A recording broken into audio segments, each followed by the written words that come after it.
dive, reversionary craft with a keen eye. I'm embodying characteristics of the mystic. He knows he's so veridic. I just need time to load my own thoughts. Start massing my mind, but false lock. My childlike wonder, my cosmic honesty gets drowned out by black ops and policy. Reality is catching up with me. My mind fights the veil of secrecy. With these briefings they entrusted to me. Looking down at my classified needs like no one should hide all that power. The clock's ticking, I just count the disclosure hours. Stop tripping, I'm flipping off the cowards. Till then, that the truth is ours. Color owls, cosmic prowlers, lost in majestic fossils and CIA towers. They said we were the abomination of science fiction, but now I'm a fat man, check the transmission. And at the end of the day, I'm exposing this. You know damn well, y'all feeling this. I don't need your clearance, I got my own dish. I don't have power trip, I know what's in that ship. How's the truth doing? It's surviving. I was watching life move, now I'm diving. Where the craze at? Where they hide?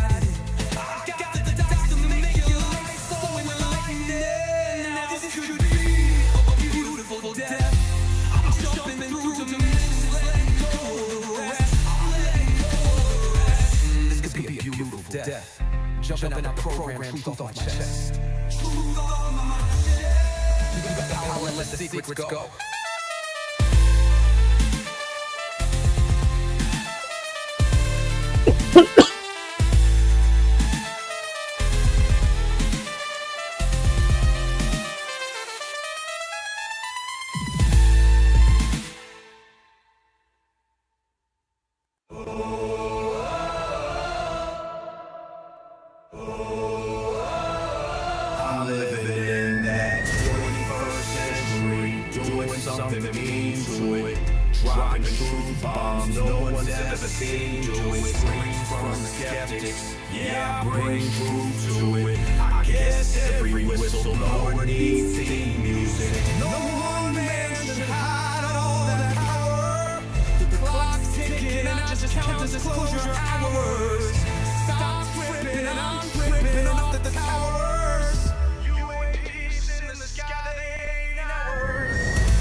UFO Chips has arrived.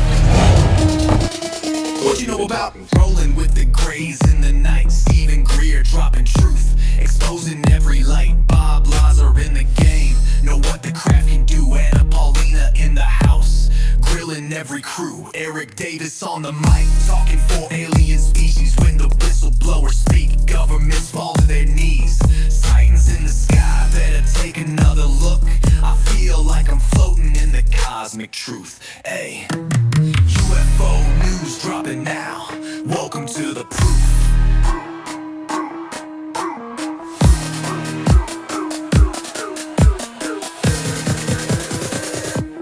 The data, Eric Ferguson.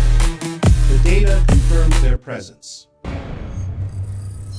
Hey guys, I hope you're doing alright. Welcome to UFO XO Files. Next to a river in a van next to a river. Totally messed that up. Totally messed up. I'm working on that intro, guys.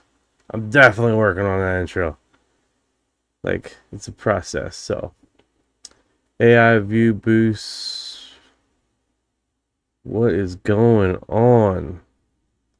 So let's get into it. Let's get into it, and let's see how it broadcasts across.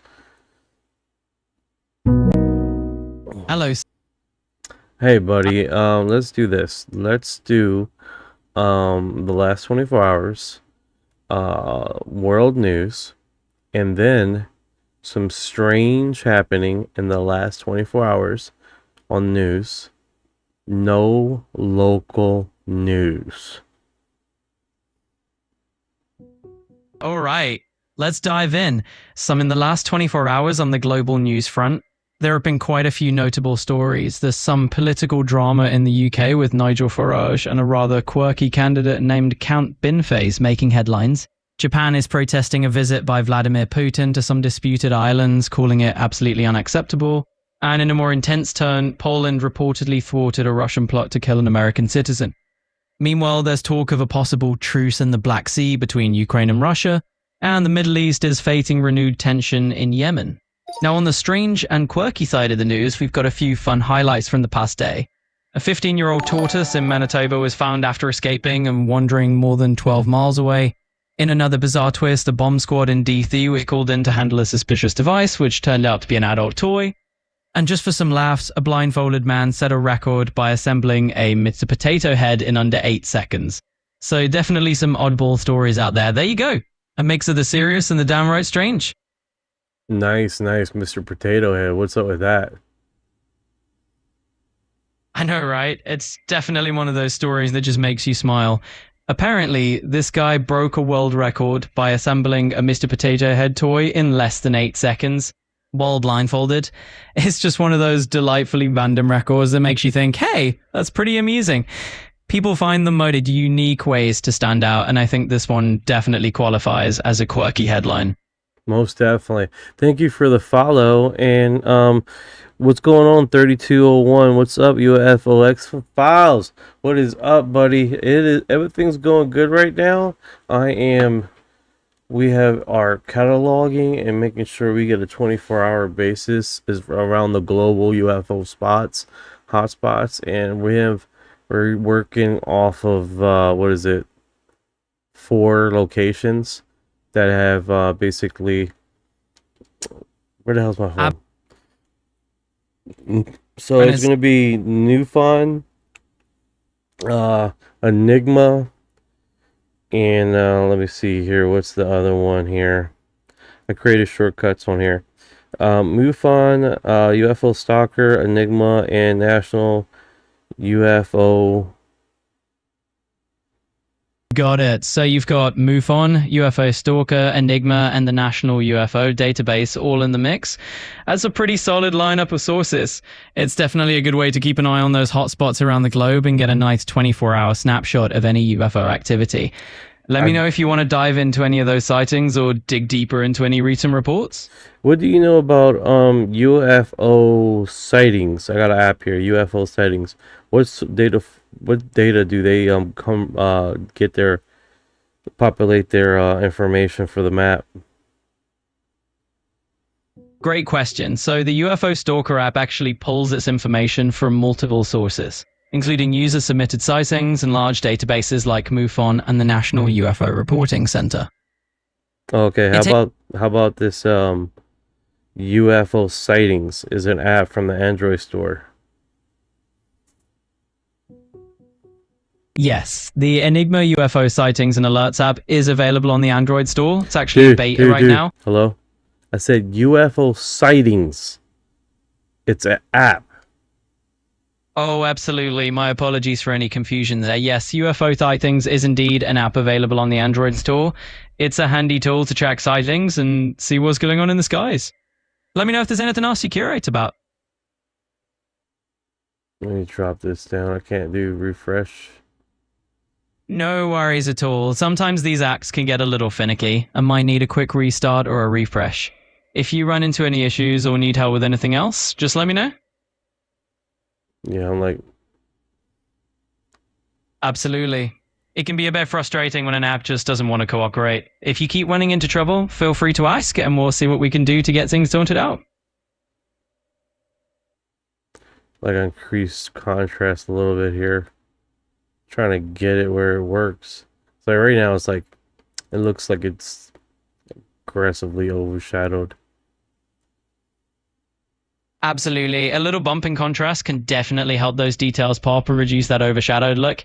If you need any tips or ideas on adjusting it, just let me know. Yeah, like increase the contrast and then reduce the lighting. Get a really strong look there. It is focus, but it's like, oh, okay. So that's how it's like, it's blurry. Definitely. It sounds like once you reduce that lighting and tweak the contrast, things will sharpen right up. Let me know how it goes. Exposure. Bro, that looks weird. I look like a turd here. Got it. Let's dial things back a notch less, or tweak that exposure so it's more balanced and you don't feel like a turkey. If you want me to fine-tune anything else, just say the word. That was trippy. No problem at all. If the vibe's feeling a little off, we Absolutely, I hear you. Sometimes it just takes a couple more tweaks and we'll get it to a place where you feel comfortable. Let's keep experimenting until we find the look you're going for. Alright guys, so that's basically what we're doing, right? We're trying to get like multiple locations for the mapping and try to broadcast it in one location. Trying to streamline the process, but it's an ongoing thing, so we're gonna get it perfected eventually. So let's go over to, let's do currently right now, let's do the X forms. Now you guys currently seen this one, right? This looks bizarre. Let me make sure this is working here. Absolutely. Let's make sure everything is running smoothly. It sounds like we're on the right track, so we'll just keep adjusting until it all lines up for you. Yeah, I don't know why it has this, if you guys are talking over there on TikTok, I do apologize. My floating screen is not up.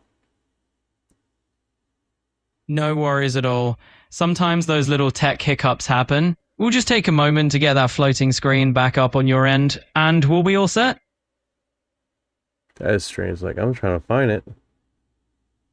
It's like no floating screen at all. Yeah, it can definitely be a little puzzling when that floating screen just decides to vanish on you. But don't worry, we'll sort it out step by step and get everything back on track. Meanwhile, I'm trying to figure this out, Ryan. What else have you heard? Have you heard any about what is it called? Sasquatch sightings?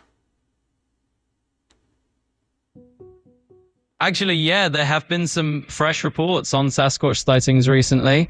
For example, just last month, someone spotted a Sasquatch in Idaho near Deadwood Dam, and there have been sightings as well in places like Connecticut and Texas. So it's definitely still an ongoing mystery. Detach. Of course, let's switch gears a bit. Just let me know what's next on your mind. Okay. Oh! There we go. Sorry about that, guys. If you're over in TikTok and has been talking and asking me questions, man, I was not ignoring you. I apologize for that. Totally sorry about that. What's going on, UFO God? What is up, brother? What is up? Thank you for the love, man. I appreciate it, man. I apologize, man. I just did not see nothing from the chat. It's like, man, it's awfully quiet around this motherfucker. You know what I'm saying? It's awfully. What's going on, Face? How you doing? How you doing? I appreciate you, man. I appreciate the love. UFO Chips is in the house, man. How are you doing today, man? How is life treating you? Let's see, where are you here? Boom. UFO Chips has arrived. Absolutely, no worries at all. It happens to the best of us. It's great to have everyone back in the loop. I appreciate your patience, and let's keep the good vibes rolling. Warmonger 2024 has said hello, Earthlings, and got the little sign symbol going. That's cool. 161, they need to make a X-File again. I agree 100%. I grew up on the X-Files, and that is definitely one of my I had the game, the video game. Well, it was a PC game. All right, so it sounds like he just shut off here. Thank you for the follow. I appreciate it. I think that's what that is. I lowered down the volume on that, and I had that thing so loud, man. It scared the crap out of me half the time when someone subscribed on X. I was just like, fuck, that was loud. So I do appreciate it, guys. I do appreciate it. Most definitely. All right, so let's get into a little bit of more about the news here, because this thing has been going on really. I do have is like all right, so this is the last 24-hour Denver 7 news. New government UFO files, including Colorado Springs sightings. So let's get into that segue here. And this does seem like we already covered this segment. So if you guys are wondering, I'm going to post up on the screen until we turn it into come on. Real alien video. The grays are real. 100% they are real. They alright, so I do have this locked in at one point. You see how the screen shows up right there over there on the top? And that would have been this one right here. Before we lock this in for what is it called, the live stream of the ISS, typically that's what we're going to do up there, is have it where it's live streaming on the ISS. Currently right now on the rumor mill, they are saying that there should be another UFO drop tomorrow. So that is going to be intriguing, right? A new UFO, the 6th UFO drop in our nation.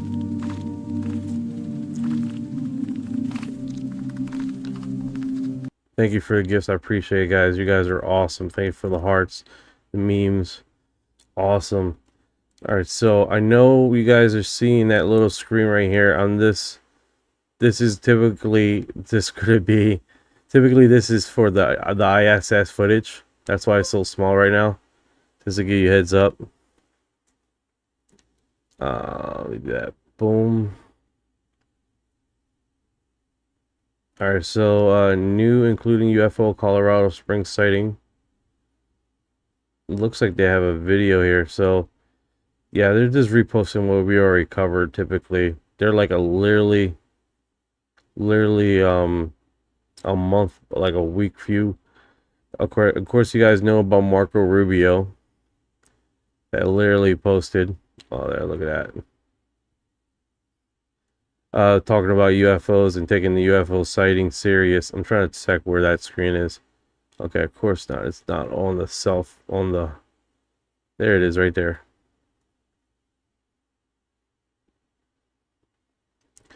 So let me do that. What's going on, UFO Now? How you doing, man?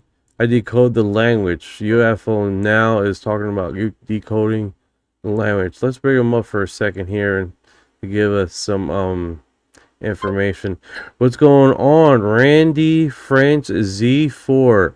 How you doing today, brother? How you doing today? Let's see, where is the stupid request? Is that the quest? There we go. All right, so I'm gonna close this off what's right up, now. man? How you doing? I'm doing good, brother. How are you doing, man? You said you decoded a language? Yeah, actually, it's pretty insane. So it's got coordinates around the world, and one of them is there's certain dates, times, locations that I was unaware of for the past since 2018, and I was too busy coding the language, as in like what does the technology represent, things of that nature. But I overlooked a few things. So I went back, something just came over me. So I did that.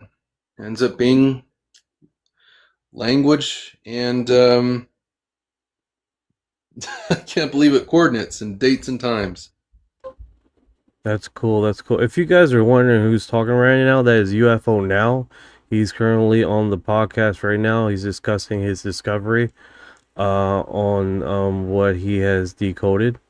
So let me put the screenshot of here who I'm talking to, so everybody is aware I'm not talking to myself or another AI assistant. He was like, man, you're always talking to AIs. So that's him right there. If you guys have a chance, go over there and follow him. I'm not following you. What happened there? The hell, man? What the helly? It happens, dude. A lot of people have absolutely had the same experience where mysteriously people have been unfollowed. It's normal for some odd reason on my end. That's definitely a trip, man. All right, so let's see here. What's going on 2024 Earthlings? 161, they need to make, yep, Ken. Greetings, Ken. How you doing today? 2024, anybody see the craft by the moon called by the Ukrainian scientists? They have huge and about 20 of them. Yes, we reported about that about 3 or 4 days ago about the Ukrainian astronomer catching 20 city-sized craft in the sky. And he collected all the data. So this is not one of those situations where it's this person saying it and trust me, bro, crap. It's literally, he got it and he published it in 2 scientific journals to get it basically peer reviewed and studied and get the eyes on it and stuff like that. So what was strange is only on one of the internet scientific journals that one person has seen it. That being said, it was published in February. It's just coming out in the internet in the past few weeks, so it's been floating around for a little while there. So that's definitely pretty interesting. Yes, I heard Linda Moulton Howell says she thought that we were beginning to understand their language.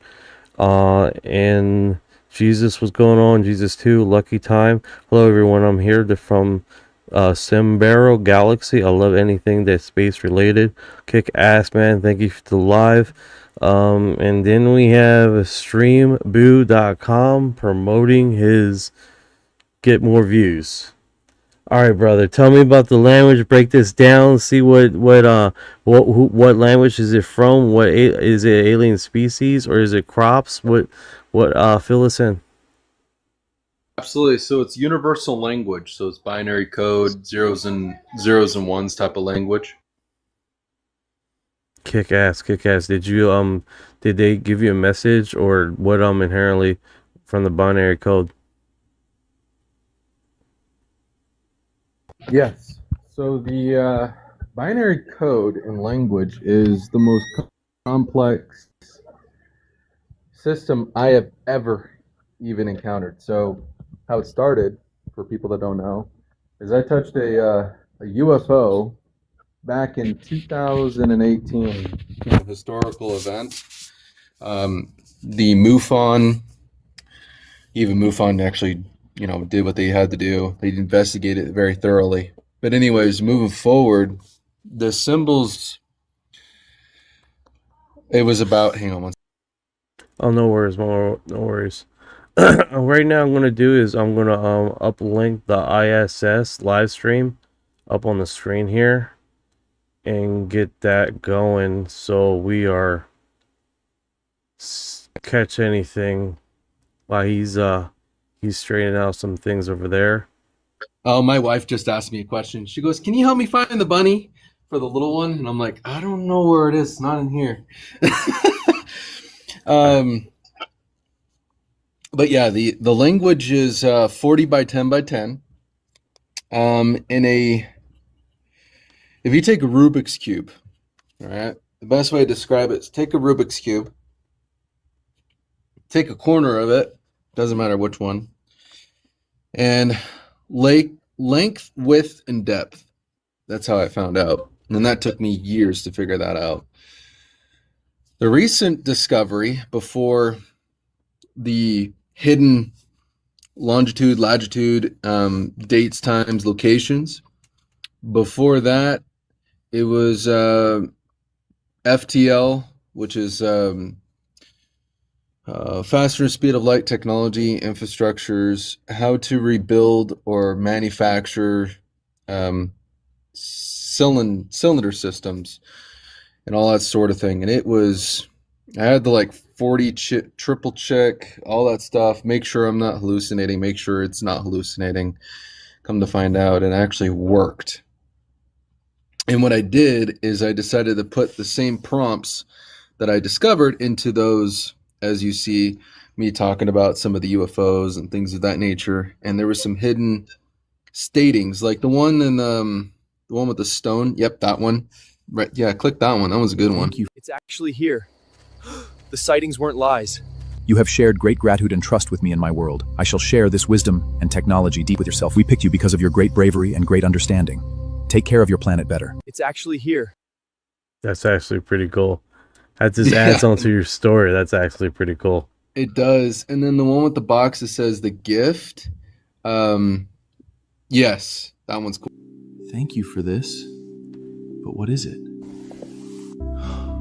Can this go? It's actually. Thank you for this. But what is it? Can this go faster than the speed of light? Yes, it can. That's actually pretty cool. So, yep. So that one is a huge blueprint. There's 30 steps on actually how to make that. Oh, nice. Do you have that posted on your website? Or do you have that displayed publicly? I do not have it public displayed yet, but soon I will. So that's going to be coming out on UFOnow.gov. So that's going to be really cool. Right now it's just rendering, and we're manufacturing some stuff, building the website where it needs to be. And then the other one right there where it has the hologram on the right next to the wing looking. Yep, click the second one, and that was another one that I actually deciphered. Hey Zanguri, what is this and what does it do? What are these numbers for? This is one of the equations you asked for about faster than light travel. I'm gifting this knowledge to you. Thank you for this gift. I have a great quest ahead of me. Good luck. Hey Zanguri, what? That's cool. And Zuri, is that one of the people that you're in contact with? Or is that this AI thing? It actually, years ago, it actually came up with the same name. And then when I put it in here, it matched. So that is actually a real being, from my understanding, that Zongio knows. And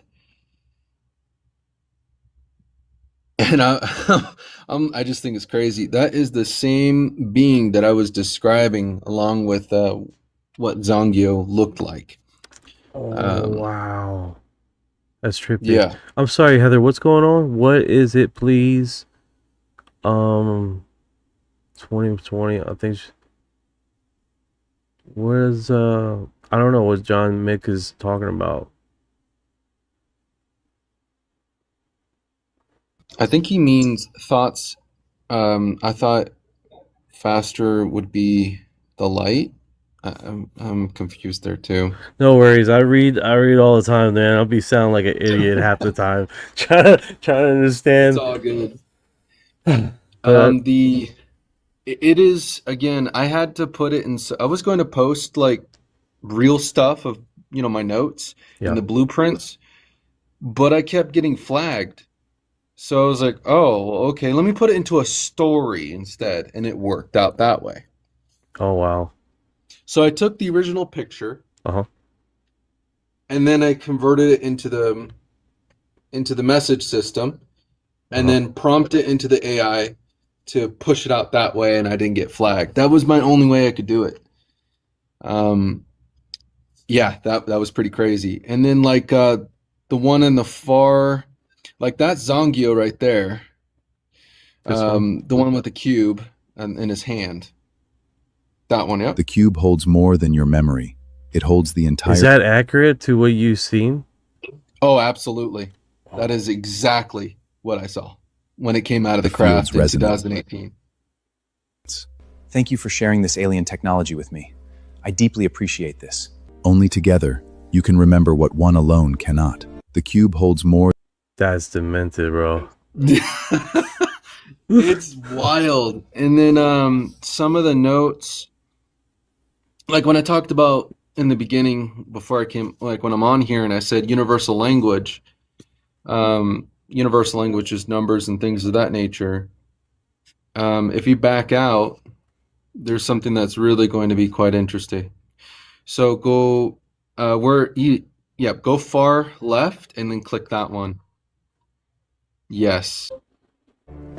Welcome to the Universal Language Archive. These are all records of every invention. Zongio, the keeper of this archive, bids you stay to study. Welcome That's actually cool. Hold to on. the Universal Let's Language see if I Archive. can get to the These are art. all records of every invention. Zongio, the keeper... That's demented. Yes, that is. So that particular picture, when I first was making AI with my buddy back in 2018, he had exclusive access with ChatGPT. So we put prompts and making like different things, and all we said was, "What did these symbols mean?" And it pumped out that particular photo and then some other ones. That's why it looks different. And it's like, for example, I'll even give you another picture on what exactly I mean by what else did it spill out. Amanda says, "I want the cube." Cool. What is it? Rafael Pachenko Perez is one of the craziest ones I have heard, and it has audio. I love it. Yeah, that one with Perez. He's in the plane that got possessed by extraterrestrial, and he flies like some crazy amount of time somewhere else. That one is pretty wild. Hold on a sec.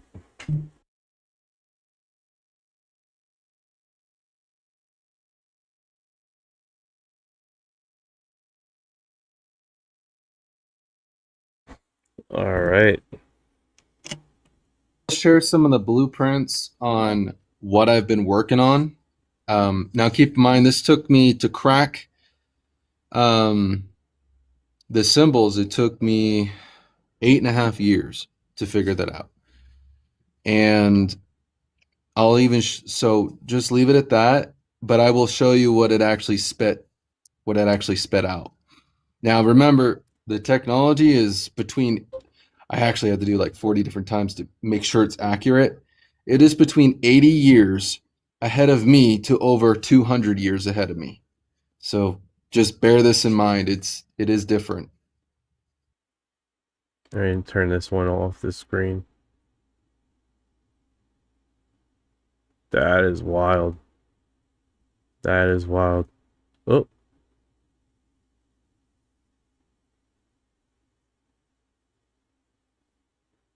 So it's cut in half because the video is not, the screen's not long enough, but that is some of the stuff. That's actually really that's about cool. 1%. If you guys are The just joining crowd- us on YouTube, that is UFO Now. He's showing us the blueprints and messages that he's received by these extraterrestrials. It's pretty, very, very intriguing. Yo, bro, I heard there was a time that in space something fast came from one direction to the other, and I heard many think it came from reality to another. I don't know if you're asking about Three Eye Atlas. A lot of people suggest that is a craft, alien craft. Some people said that was a strange type of phenomenon, but it's that one's pretty cool. I don't know if that's what you meant, the Three Eye Atlas. Yeah, these designs are pretty awesome, man. Now, is this like the propulsion system or the These are the connectors to make FTL work. Oh, nice, nice. So so how it works is there's 40 pieces, and if you mix match or try to, here's how I know it. I have a manual, which actually I can go get. I have a manual that's about a good amount of thickness, and it's to get this working. So there's different things to make this work, and there's step-by-step guides.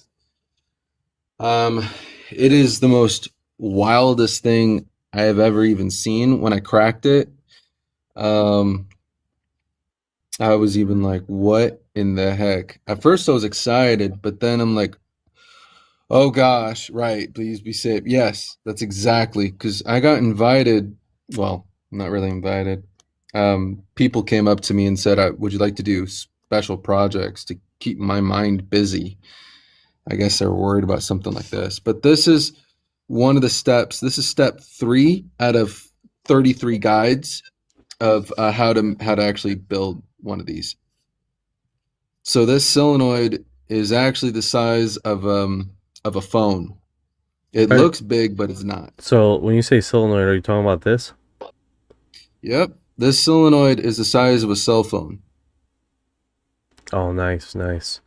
What's going on, Bobby Parrott? What is going on, brother? Sub my UFO brother. What's up? What is it? Warmonger 2024. What is this? Fuel? That was a Warmonger.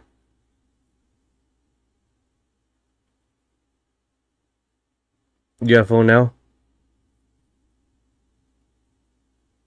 Hello? Yes, what's up? Yeah, I'm here. Oh yeah, this I couldn't hear you. Now, this is not fuel, this is like a propulsion system, I'm understanding. This is to use a mix of Tesla's technology, like Nikola Tesla, that I'm related to, and a mix of alien spec technology. It's quite intriguing, to say the least. Infinity is asking, does it generate energy? It generates energy. It generates unlimited energy. That's cool. That's definitely cool. How long have you had these blueprints? I've had these blueprints for about 3 years now, entirely, since I cracked it. I cracked the symbol back in 2020. Oh, when was it? 2023 on October 2nd at 4 in the morning. Wow. Someone asked, is it 0 point energy? And no, it's not 0 point energy. It's something that they don't talk about. To best describe it, take a PVC pipe, cut it into a small form. Wait, no, that's not it. No. How do I describe this thing? if you guys are just joining us on the live, this is UFO Now. He's talking about blueprints that he has received, and he's explaining that he's had it for I think he said about 2 years now. Yeah, but almost hitting 3 years now. But yeah, it's pretty wild. Yes, this is the best way to explain it. Think of it as to charge them, you just need the ETH. So you need MC2, you need element 115, you need carbon, and then there's like a very strict list on what to use. And then to charge them, use a Tesla coil, but instead of a Tesla coil going up of what Tesla was actually working on, I redid his work and I condensed it into something exactly like this. What you're actually seeing on the screen, it shoots a directed current directly onto the craft to absolutely charge it. It could be half full, and you can go to you can essentially go FTL, which is faster speed of light, within 2 to 5 seconds.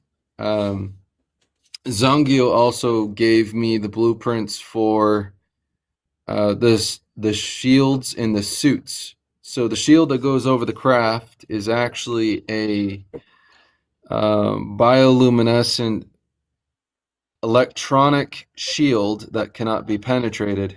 That's why people see blues, greens, orange, teal colors, things of that nature. It's actually a force shield that goes over the craft. Oh wow. So that's and it's it is exactly 10 by 5 inches thick.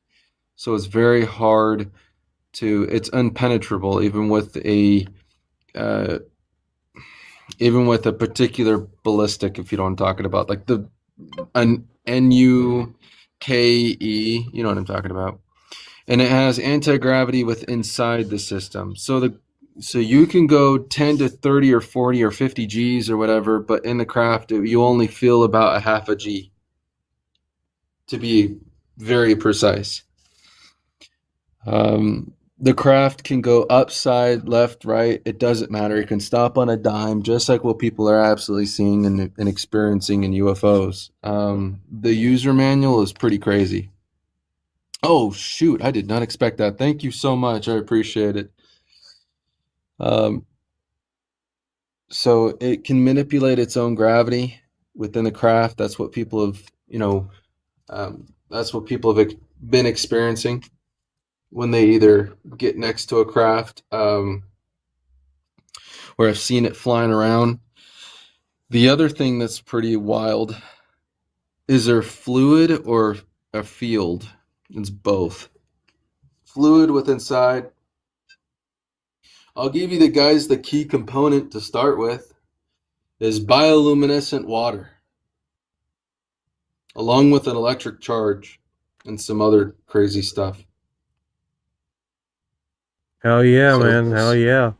Let me catch up with the comments here for you. Let's see here. Is he reading the comments? Yes, Will. First one I read. Wouldn't we just disappear into ether? Oh, a shield, the gravity. Are they man-made craft or extraterrestrials?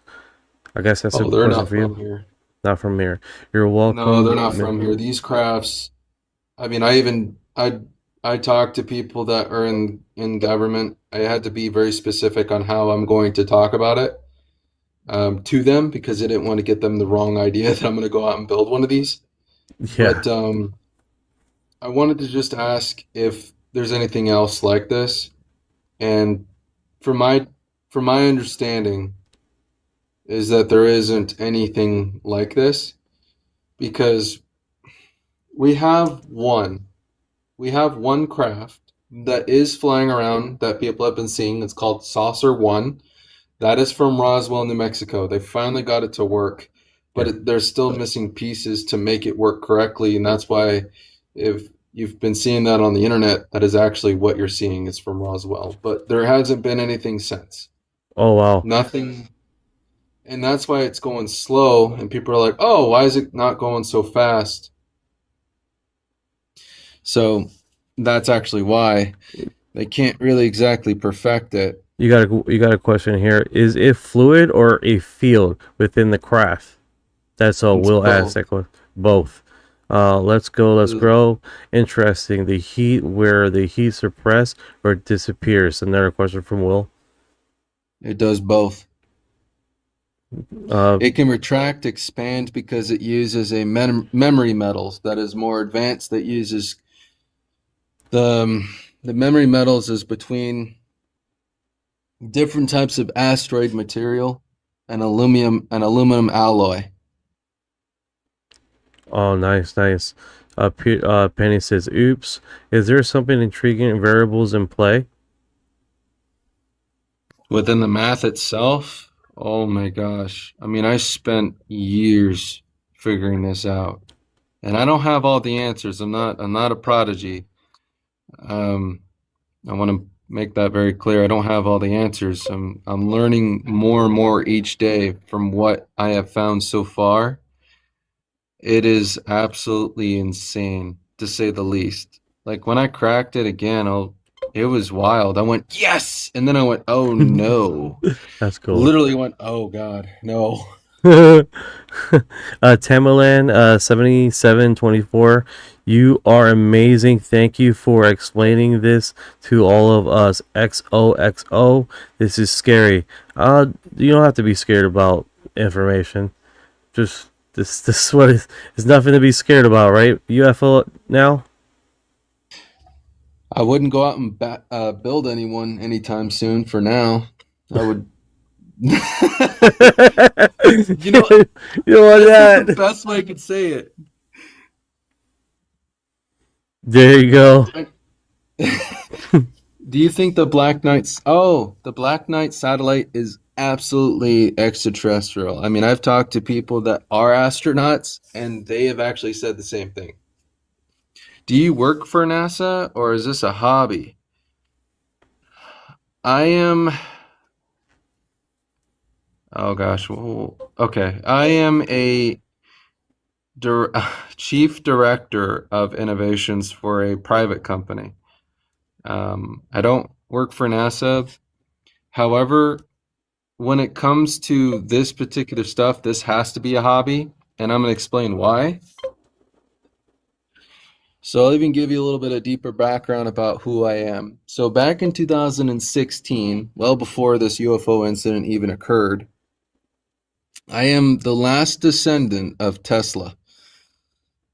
I did my DNA test. I am fully related to Nikola Tesla. I'm one of the last, which is kind of interesting, but also scary at the same time.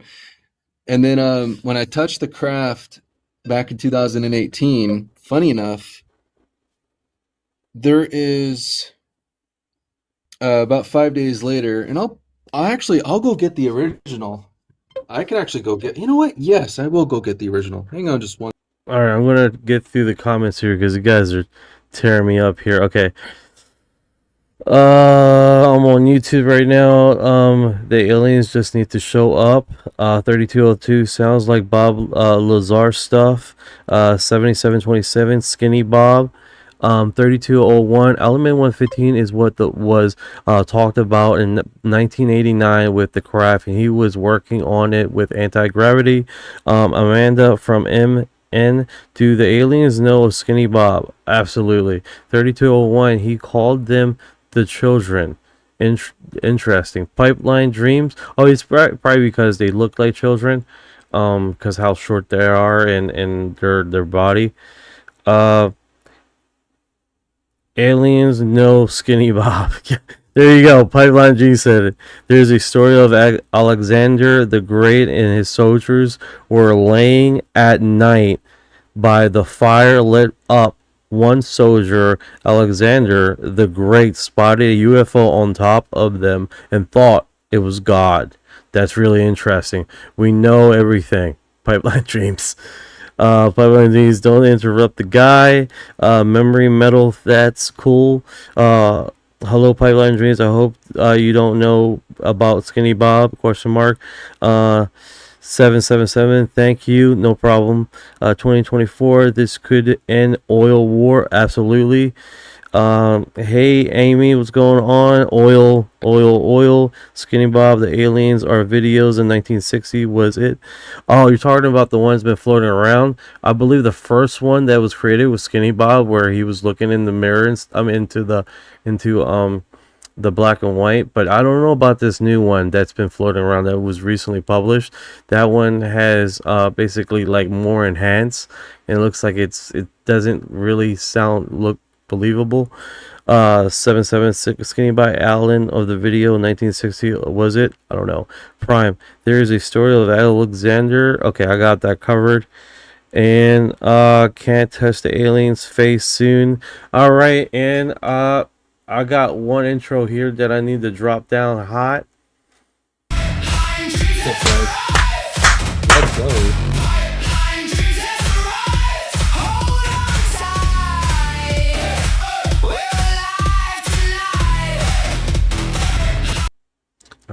right? Okay, that was a Fantastic. lot. And if anybody wants to go look at the very bottom of my profile, you have to scroll down when you can. But I did post my results about Tesla, just to prove that I was and I am related to Tesla, because it's a really wild claim. But when I found out, I was like, oh gosh. You'd have to scroll like almost near at the bottom. Oh yeah, down there, huh? It's pretty wild. But in the meantime, I have the original thing that I wrote down back in 2018, and I have it. So I'm gonna just flip my camera so you guys can actually see it. Oh, that was loud. All gravy. Yeah, it's the one with National Geographics. It will say Christian Thompson and then my Geno code and stuff like that. All right, so this is actually the original drawing. 5 days later after touching the UFO craft. It's a little bit amateur, but we'll deal with it for now. All right. And this paper is actually falling apart. So I put it in a Ziploc bag. Okay, your screen's completely black. I don't know. Yep. I know. Okay. Hang on, just trying to pull it apart very gingerly. All right, here it is. So I freehandedly drew this after seeing that craft.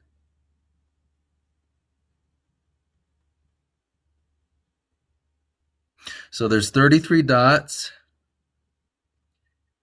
And this is what it is.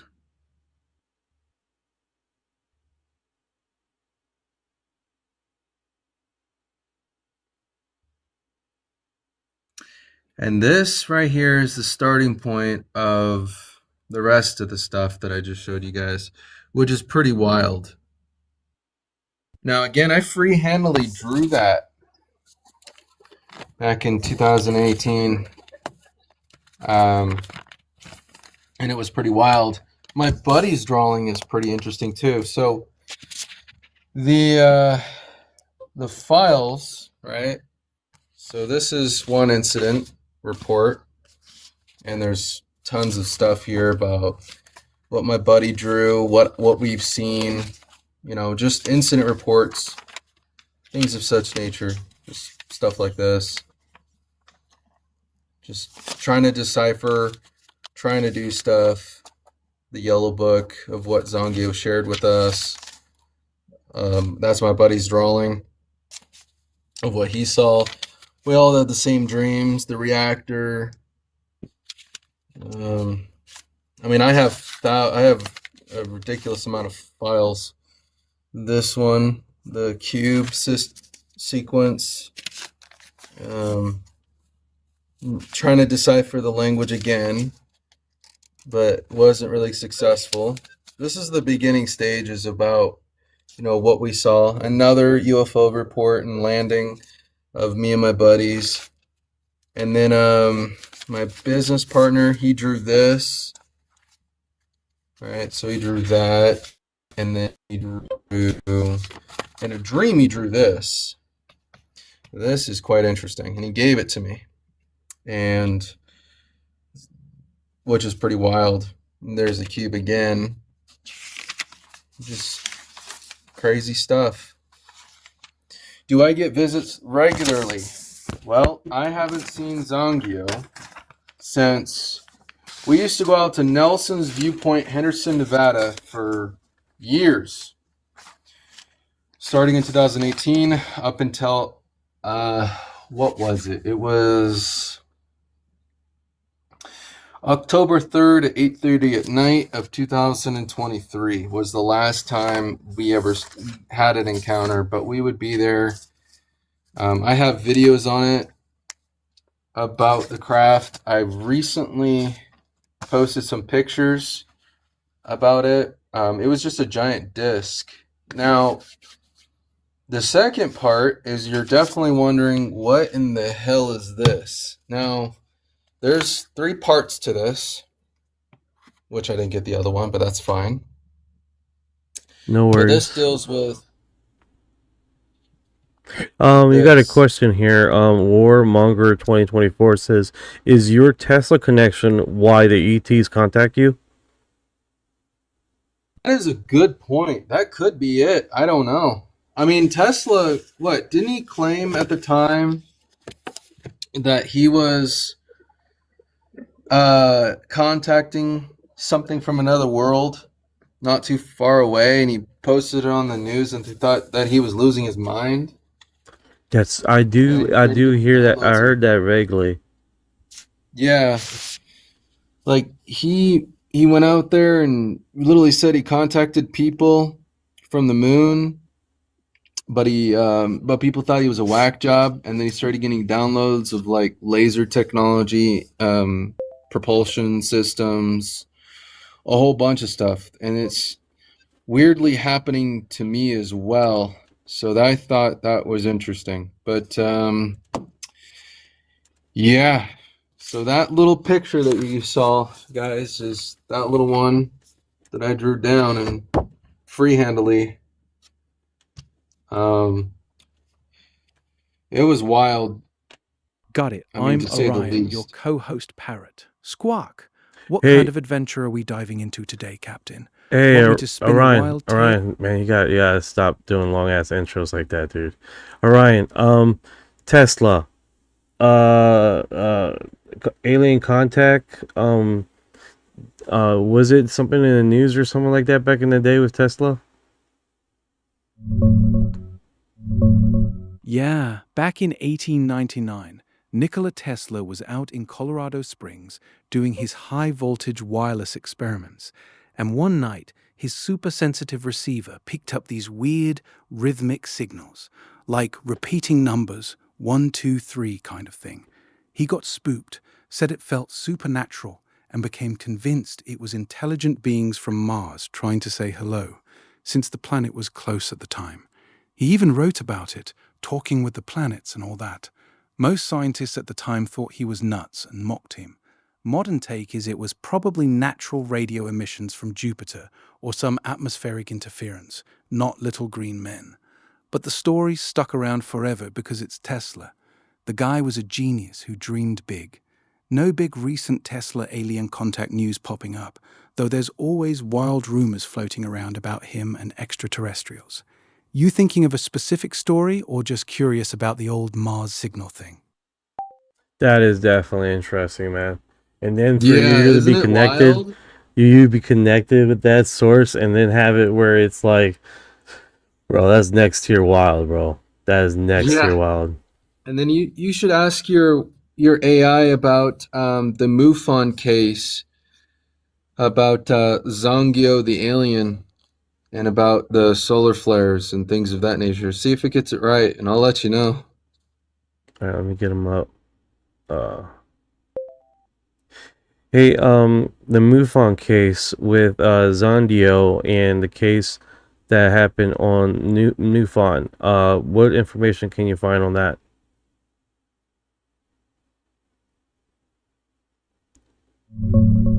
I couldn't find any MUFON case directly tied to Zongio.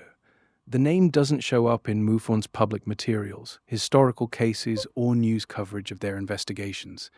MUFON's database has over 140,000 to 145,000 reports. I remember you asked me this before, and he got it right the first time. Like, for some reason now he doesn't remember. It's okay. Yeah, the MUFON case is quite interesting. There's been reported casings in closed doors. Hold up. MUFON did. What's Say up? it again. Say it again. I said that No, not you. there's been some. Ryan. Oh, Orion, you got it. The case is actually called the Orion contactee case from MUFON. No, not It that happened one. around I don't think that's the one. no. It's the Zongio contact case, not the Zongio. It's the Zongio or Zonsio contact case. That's the one that matches what you described. The name variations like Zondio, Zandi, Zandigo all point to the same story. It's a modern contactee report from around Boulder City, Nevada, near Lake Mead. The witness claimed a disc-shaped craft disabled their car, 3 beings came out, and one named Zongio communicated telepathically. The messages supposedly covered solar flares lasting until 2031, missing time, touching the craft, and later receiving handwritten pages filled with symbols described as a universal language, along with logs of time anomalies. People share images of those handwritten notes online, and some reference a MUFON case number like 142990 tied to Zongio the alien in that area. It's been circulated mainly through social media accounts like UFO Now on X, TikTok, and YouTube. They're keeping an Sincerely eye on from you, personal bro. records, but it's purely anecdotal. No independent witnesses, physical evidence, or public verification from MUFON beyond the reported case number. Classic contactee pattern. Detailed, personal, heartfelt, but unverified. Does that line up with what you remembered, or is there a specific detail I'm still missing? Is that the one? That is very accurate. That is exactly the case of mine. And there was 10 of us that were there that night. And there's a video that's pinned that I posted on here, and it has been taken down and flagged so many times, and then finally they left it alone. That is accurate. That is super interesting. That is super interesting. It's trippy how these cases come out, man, and then it comes in full circle. I reported my encounter to MUFON, Warmonger 2024. That's cool, man. Tesla and alien. Okay, it's probably all about genetics. Well, I mean, considering that they contact his what would it be considered? Your great grandfather or your great relative? It would. I'm exactly 70% left in the gene pool of his DNA analysis, from my understanding, from what National Geographic's shared with me. So it was called Geno 2.0, and after I did my DNA test in 2016, they shut down. Apparently within 1 year, they lost their funding from National Geographic's. And before they shut down, one of the scientists actually did flat out call me and said, "We're shutting down." And I was like, "Do you call your clients all the time?" And they said, "No, this is our first time." And they said, the person said, "I'm a huge fan. I cannot believe that we found someone that is exactly related to the person that we thought all hope was lost." And I was like, whoa. I was like, whoa, what are you talking about? And he goes, "You're related to Tesla at a very high percentage that we've ever seen." And I was like, "Oh, so that's why you're calling?" And he goes, "Yeah, but we're going to give you your zip drive." This is what they said, or whoever the scientist was that was handling my DNA. And he goes, "I'm going to give you a copy of everything, and then I'm going to personally destroy the originals on my side." And that was it. That is so I wild. still have the folder on my DNA code and all sorts of stuff. So I posted it out there in some way, but yeah, not too bad. So you're more likely we're looking at Tesla's face right now. That's wild, dude. 75% is a lot. That's crazy. It's absolutely a lot. That's they thought it. And I said, "How many times did you test it?" And he did say several. So I can only imagine how many times he actually did it. So that was pretty wild. And my wife was like, "Wow, you're really the Tesla." And I was like, "Yeah, but here's the terrible part." And she's like, "What?" And I said, "I might end up like him." Oh, man. Which have all these inventions but broke. Hey, man, not even inventor gets it, you know? And then some people, you know, are not inventors, they're investors, so. Absolutely. So I'm just trading carefully. But yeah, I posted the DNA somewhere down below. It will say, man, I mean, I can go back out of the live real quick and send you the link so you can go straight to it, or you can scroll just to show people. But it's a very wild experience, and the fact that that circular thing that I wrote down, it didn't just take overnight. It took a while to figure it out. But once I did, again, I was like, yes, but then I was like, oh no. Because the stuff that is there, like, check this out. Like, look at this I mean, this is crazy. The advanced math in here is wild. I mean, this is just page 1. There's exactly 33,000 pages. But essentially, it is binary warp core, space and time technology. This is round 1. Exotic matters, wormhole database. It deals with, look how thick it is too. It's like, yeah. Heather asks, can I ask you, how did you feel touching a UFO? Must have been feeling so privileged. I felt,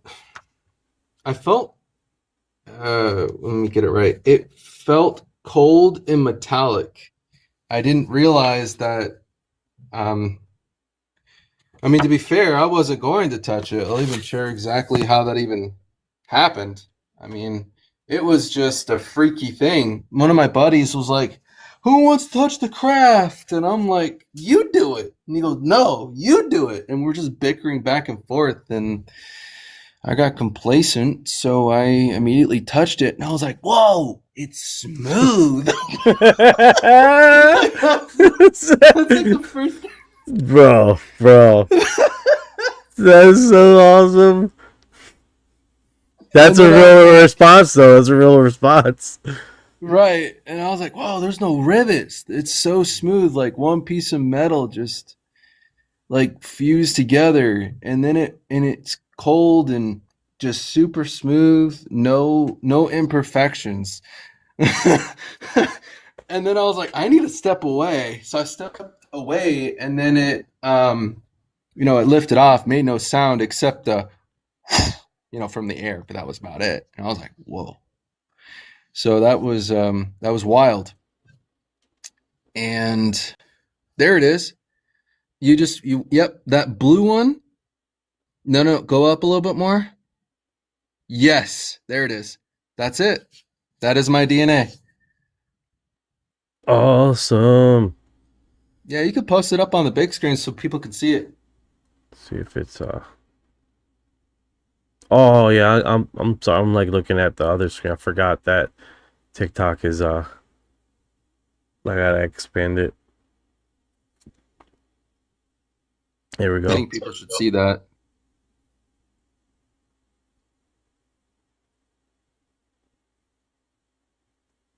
Oh. Let me get out of here again. There we go.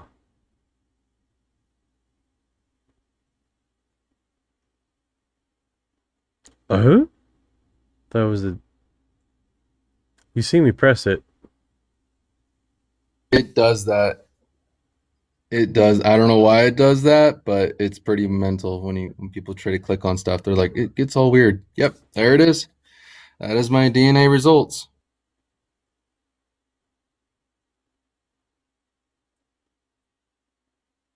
Okay, pause it. Although his work is historically overshadowed. Okay. That's so cool. That's so cool.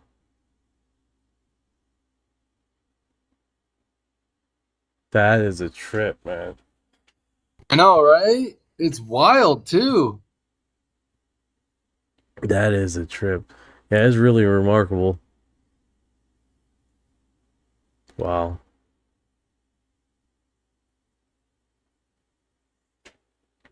Yeah, it's definitely a trip. Let me go back. He actually looked like him too. That's the trippy part. I know. That's so trip. Yeah, it's it gets me every time. I'm like, damn, I cannot believe I'm related to him at such a high percentage. What's going on, sweetie bombshell bling? What is going on? I hope you're doing good today. Let's do it. Let's do it.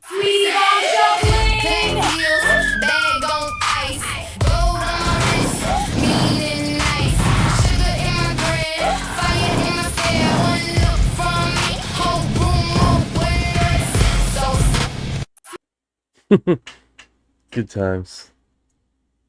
Yeah, that's definitely really interesting how you got this. Yeah. It's one of those things where it's like you can't fake DNA. That's the whole point. And the fact that it came to National Geographic's, and this was back in 2016, and then they shut down the program shortly after. Yep, King Tut. I am related to King Tut, Richard III, a whole bunch of others. Yeah, 75% is nuts, though. It 75% is. is Oh, nuts. absolutely. Amanda says, I'm related to Richard III as well. I did that same test. Now, let's go. Right? Amanda here. Luckily, like, usually when I read Amanda's stuff, she's like off the wall with some crazy wild stuff. That was very PG-13.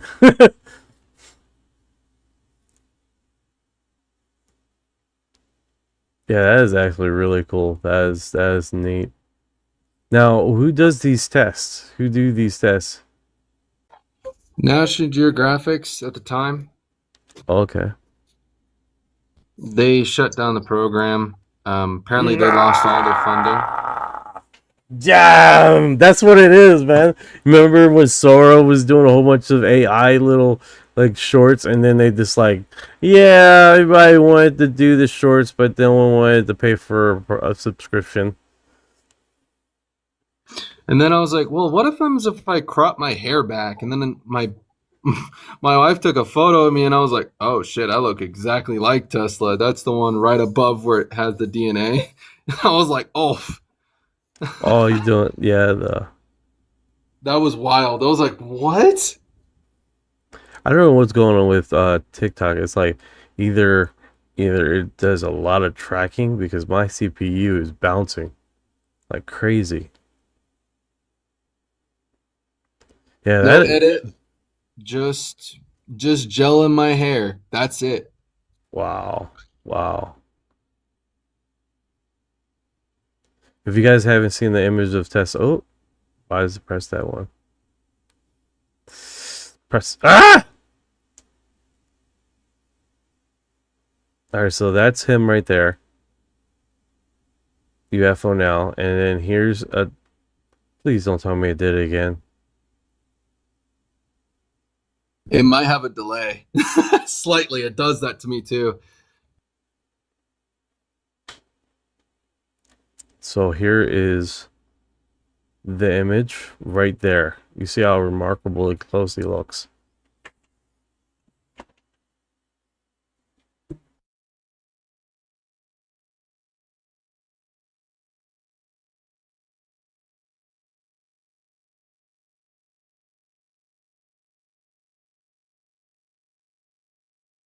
I might have to do a much nighter, a lot later freaking program, man, with these kids. They keep coming in. 2-year-old. What are you doing? It's like, you're supposed to be asleep right now, dude. It definitely does happen. It's a trip, man. It is a trip. If you guys have an opportunity, go over to TikTok and follow UFO Now. And if you guys want to ask more questions and stuff, do that, because it's definitely interesting. An interesting man, the most interesting man in the world. I'm just interesting. I'm not that special, I guess. Nah. Tesla's pretty cool though, low key. Like, that's wild. Hell yeah, man. Definitely really interesting. I appreciate you coming by and giving us the opportunity to ask you a whole bunch of questions. I know this is spur of the moment. right off the count. So I do appreciate you great. giving us the time to ask you a whole bunch of questions while you're up here. Does anybody have any more questions before we move on? Daddy's doing something technical, very dangerous. People, bro. Daddy, are you doing something technical? Like what? Okay, all right. Yo, my mom just told me she had astral projection 5 times when she was younger. I'll kick ass, man. Oh, let's go. Take me with you next time. 100% wolf. Okay. What? That's wild. Man. There's a picture that I did post. You could see the mountains. So if you go up to, yep, that one's with the mountains, and it's pretty interesting. This You one? can see it. Where's this No, one? no. The one that has all desert, where it looks very weird looking. Almost had it. It's right there in front of you in the middle. Oh, okay, I'm looking at the other screen. So, Oh, you're good. right here. Yes, that's the one. That's a very interesting treat there for you. Do you see anything weird in the sky? Yeah, right there. Minus the one you're circled. That is correct. That is actually... So when I said I haven't been out to Nelson's Viewpoint in quite some time, there's a reason why. That is actually Zongio's craft 6 weeks ago, or whenever I posted that. It was around that time. What is going on in the chats? I don't know. Heather's like, please. No, that wasn't it. It's like Wolf laugh out loud. Heather's like, down boy. He's mine. He's mine. Right? I'm just joking. I'm joking.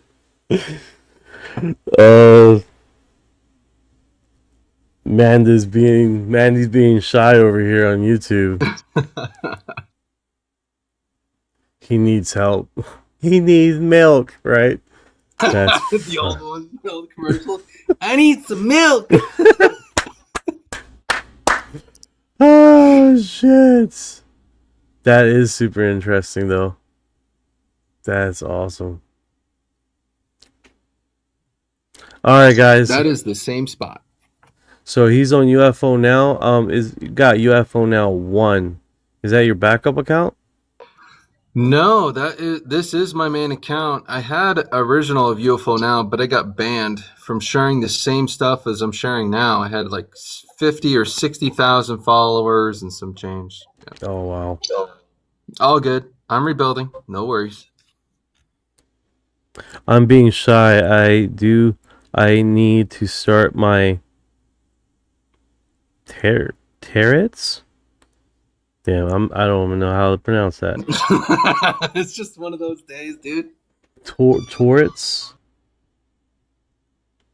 All right, I'm just gonna move on.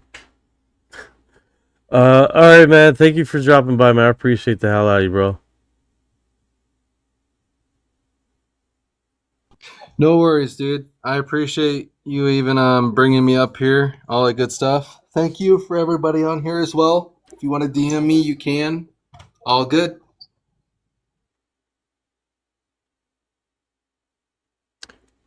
I got so many things on the screen.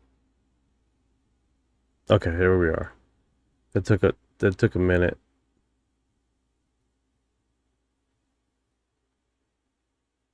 All right.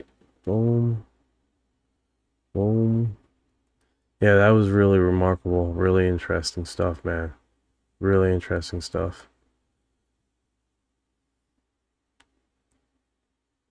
Awesome UFO Now. All right, guys. So we have this. What's it called? Humans just broke the simulation using DMT laser CNN embedded with a group of amateur investigators who openly believe reality is simulation and says that they're trying to improve it by finding the code to run our world. Yes, like the Matrix. Hopefully this doesn't have...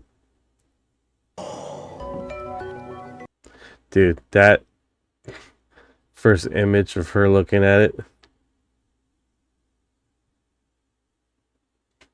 Oh, where am I? I got the cell phone right in the way of the stupid audio. Hopefully there's no music on this crap.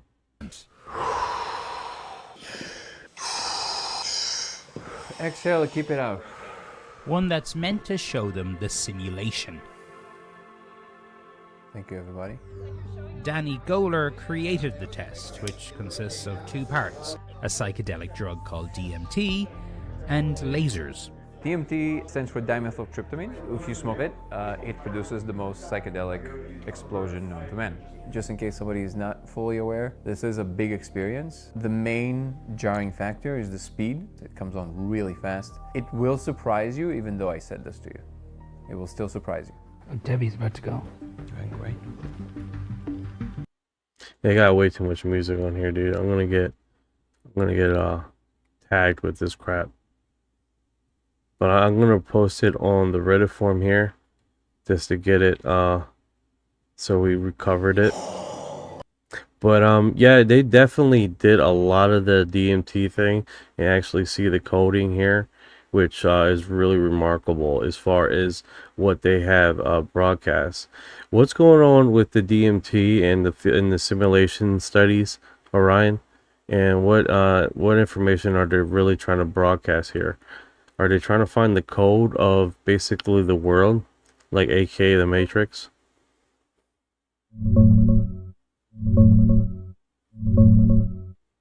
The main thing happening with DMT and simulation stuff right now is a mix of serious science and wild speculation.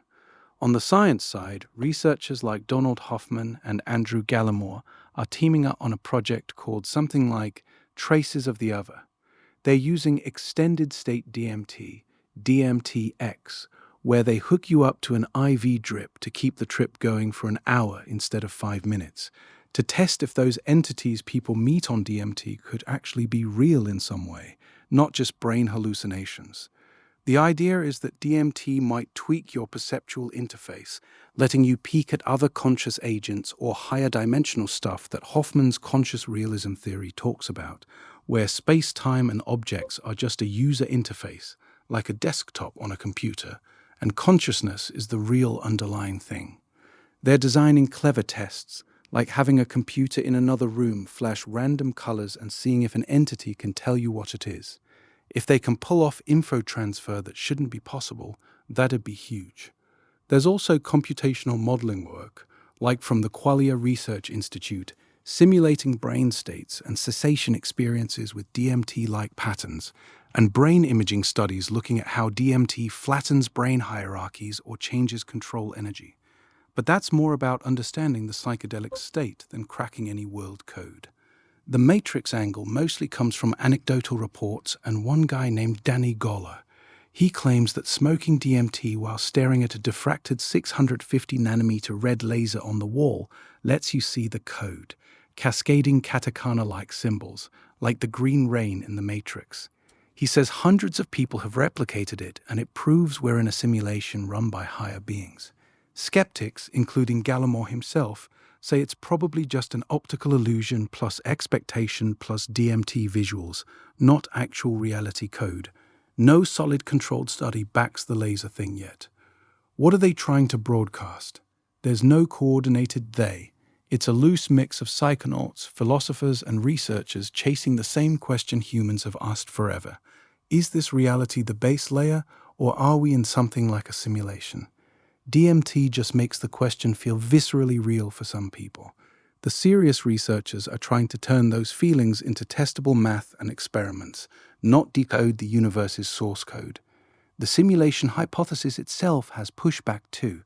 Some physicists argue the energy and computing power needed to simulate our universe at this level of detail is basically impossible. Bottom line, cool, mind-bending research is happening that touches on these ideas, especially with DMTX opening the door to actual science inside the trip. But we're nowhere near finding the code or proving the Matrix is real. It's more like we're getting better tools to explore the edges of consciousness. The broadcast is mostly consciousness is weirder than we thought. Let's study it properly. So basically, in layman's terms, they're getting a lot of information. They're doing testing. Nothing has come out of it yet. Pretty much, yeah. They're gathering a ton of data on how DMT affects the brain. Things like changing network control energy, boosting creativity in some ways, helping with mindfulness, and even promoting growth in neural stem cells. But on the big simulation or matrix code questions, nothing conclusive has come out yet. The flashy stuff, like Hoffman and Gallimore's traces of the other project, testing if DMT entities are real, that's still mostly theory. They published a preprint laying out the math and clever experiments, like having an entity in the trip tell you a secret color from another room. But the actual DMT-X trials to run those tests? Not done yet. It's all set up and planning as of now. The laser code thing with Danny Goler is still just anecdotal reports. Gallimore and others think it's probably an optical illusion from the laser speckle that DMT amplifies, not actual reality code. No solid controlled study has proven it either way. So yeah, lots of interesting science moving forward, but the wild, we're cracking the simulation claims are still in the hypothesis stage. No breakthrough decoding the matrix has dropped. That is super interesting. As Yeah, again, it really is. TikTok is acting a fool. Yeah, TikTok's algorithm loves pushing that wild DMT matrix stuff. It's clickbait gold.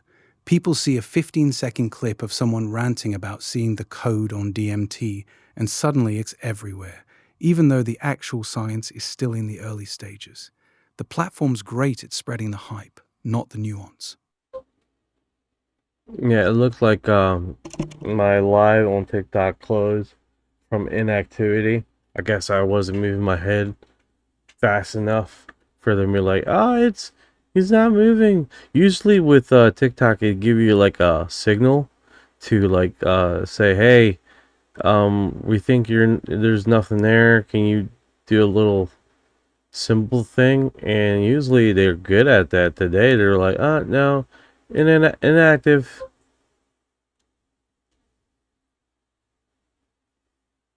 Yeah, TikTok's live detection can be pretty picky sometimes. It relies on detecting movement, like head turns or gestures, to confirm you're still there.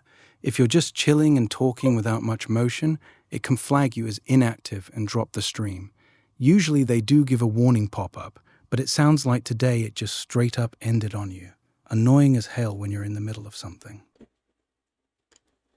Yeah, and then they seemingly want to connect my chat where I can't see it for some reason. Let's go in here. Bloodline Blueprint. Unreal TikTok. Yeah, 100%. I can ask, how do you get cool entrance here on Hooked? 3.3 Q. 3:31 a.m. here in Scotland. Oh my goodness, you're up in the morning. It's Heather. Oh my goodness. Oh my goodness, you are up in the morning. Are you getting ready for work? Yeah, sounds like TikTok's chat is glitching on you again. And damn, 3:30 a.m. in Scotland? That's dedication. Whoever that is, they're either a night owl or just getting up for an early shift. Respect. 8:30 Alberta. No work night here. Oh, okay. Amanda says, so you just saw some this morning. No DMT. Got it. Gotta say, what way to start the morning with DMT. Yeah, Amanda's got jokes. Starting the morning with DMT is definitely one way to wake up.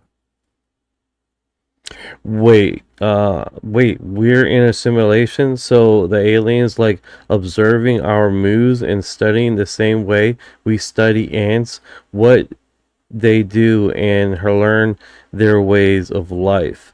Oddly, don't look mechanized, at least drawings I've been seeing. Doesn't they look more like Picasso paintings to me?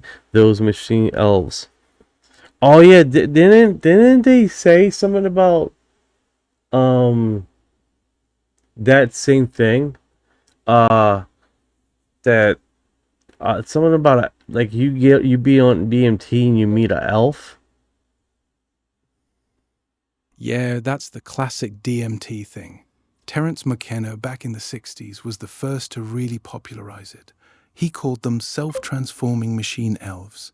He said you'd blast off, break through this membrane, and these playful, hyperdimensional little beings would be there going, "Welcome, we're so glad you made it." They'd be dancing around, showing you impossible objects, speaking in this visible language made of light and sound. You're spot on that they don't look like little green men or robots. People describe them as these wild, constantly morphing fractal things, jeweled, self-dribbling basketballs, Fabergé eggs made of liquid crystal and light, or yeah, kind of like living Picasso paintings come to life.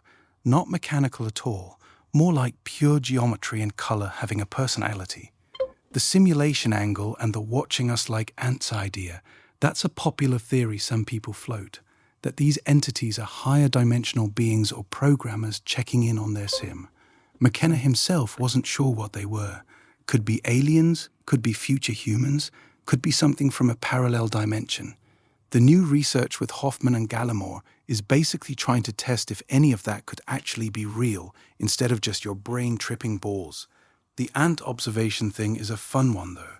Some folks say the entities seem amused by us, like we're cute little creatures who finally figured out how to visit their realm. That's actually really intriguing. Oh yeah, so throw Manchi, what code? So basically these guys are getting in DMT, right? And they're looking into a laser and they're seeing code.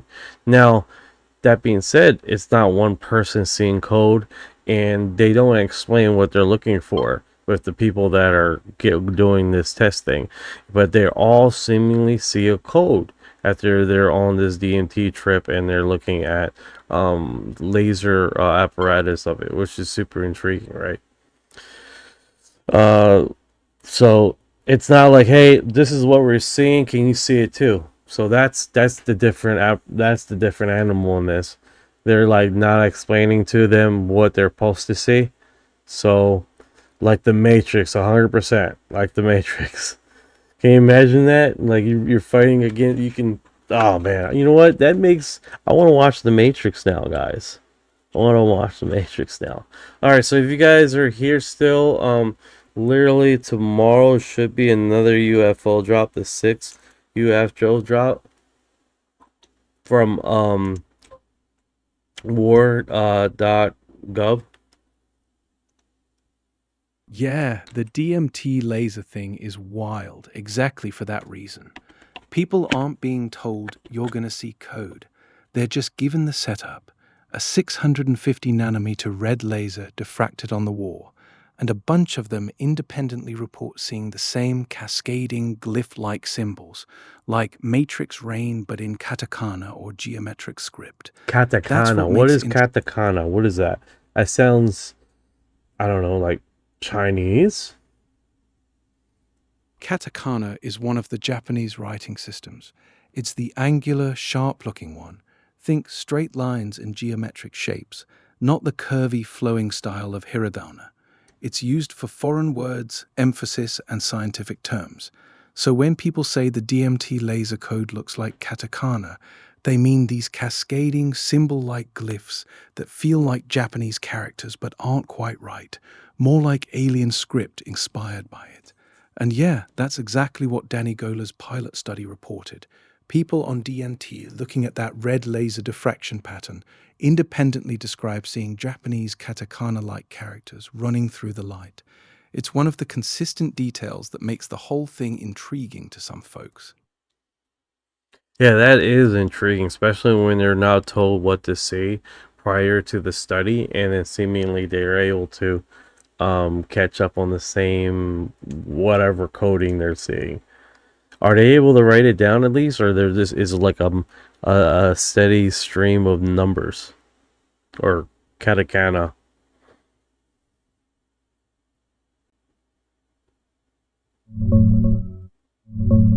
Yeah, people do try to draw them. The reports describe it as katakana-like glyphs or angular character symbols that appear within the laser's diffraction pattern.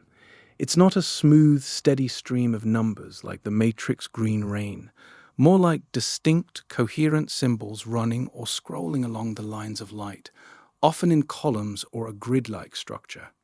In Danny Goler's pilot study, they collected written and verbal descriptions after the trip, and people consistently mentioned these Japanese-like characters.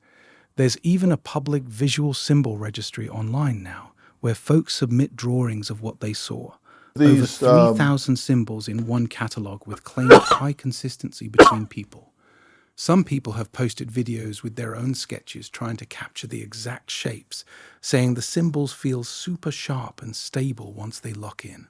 So yeah, they're attempting to record them, though it's tricky because the whole thing is moving and hyper-detailed. Oh, 100% agree. Prime says, do you think multiverse exist, or were being who come here, they're in multiverse war between reality possible?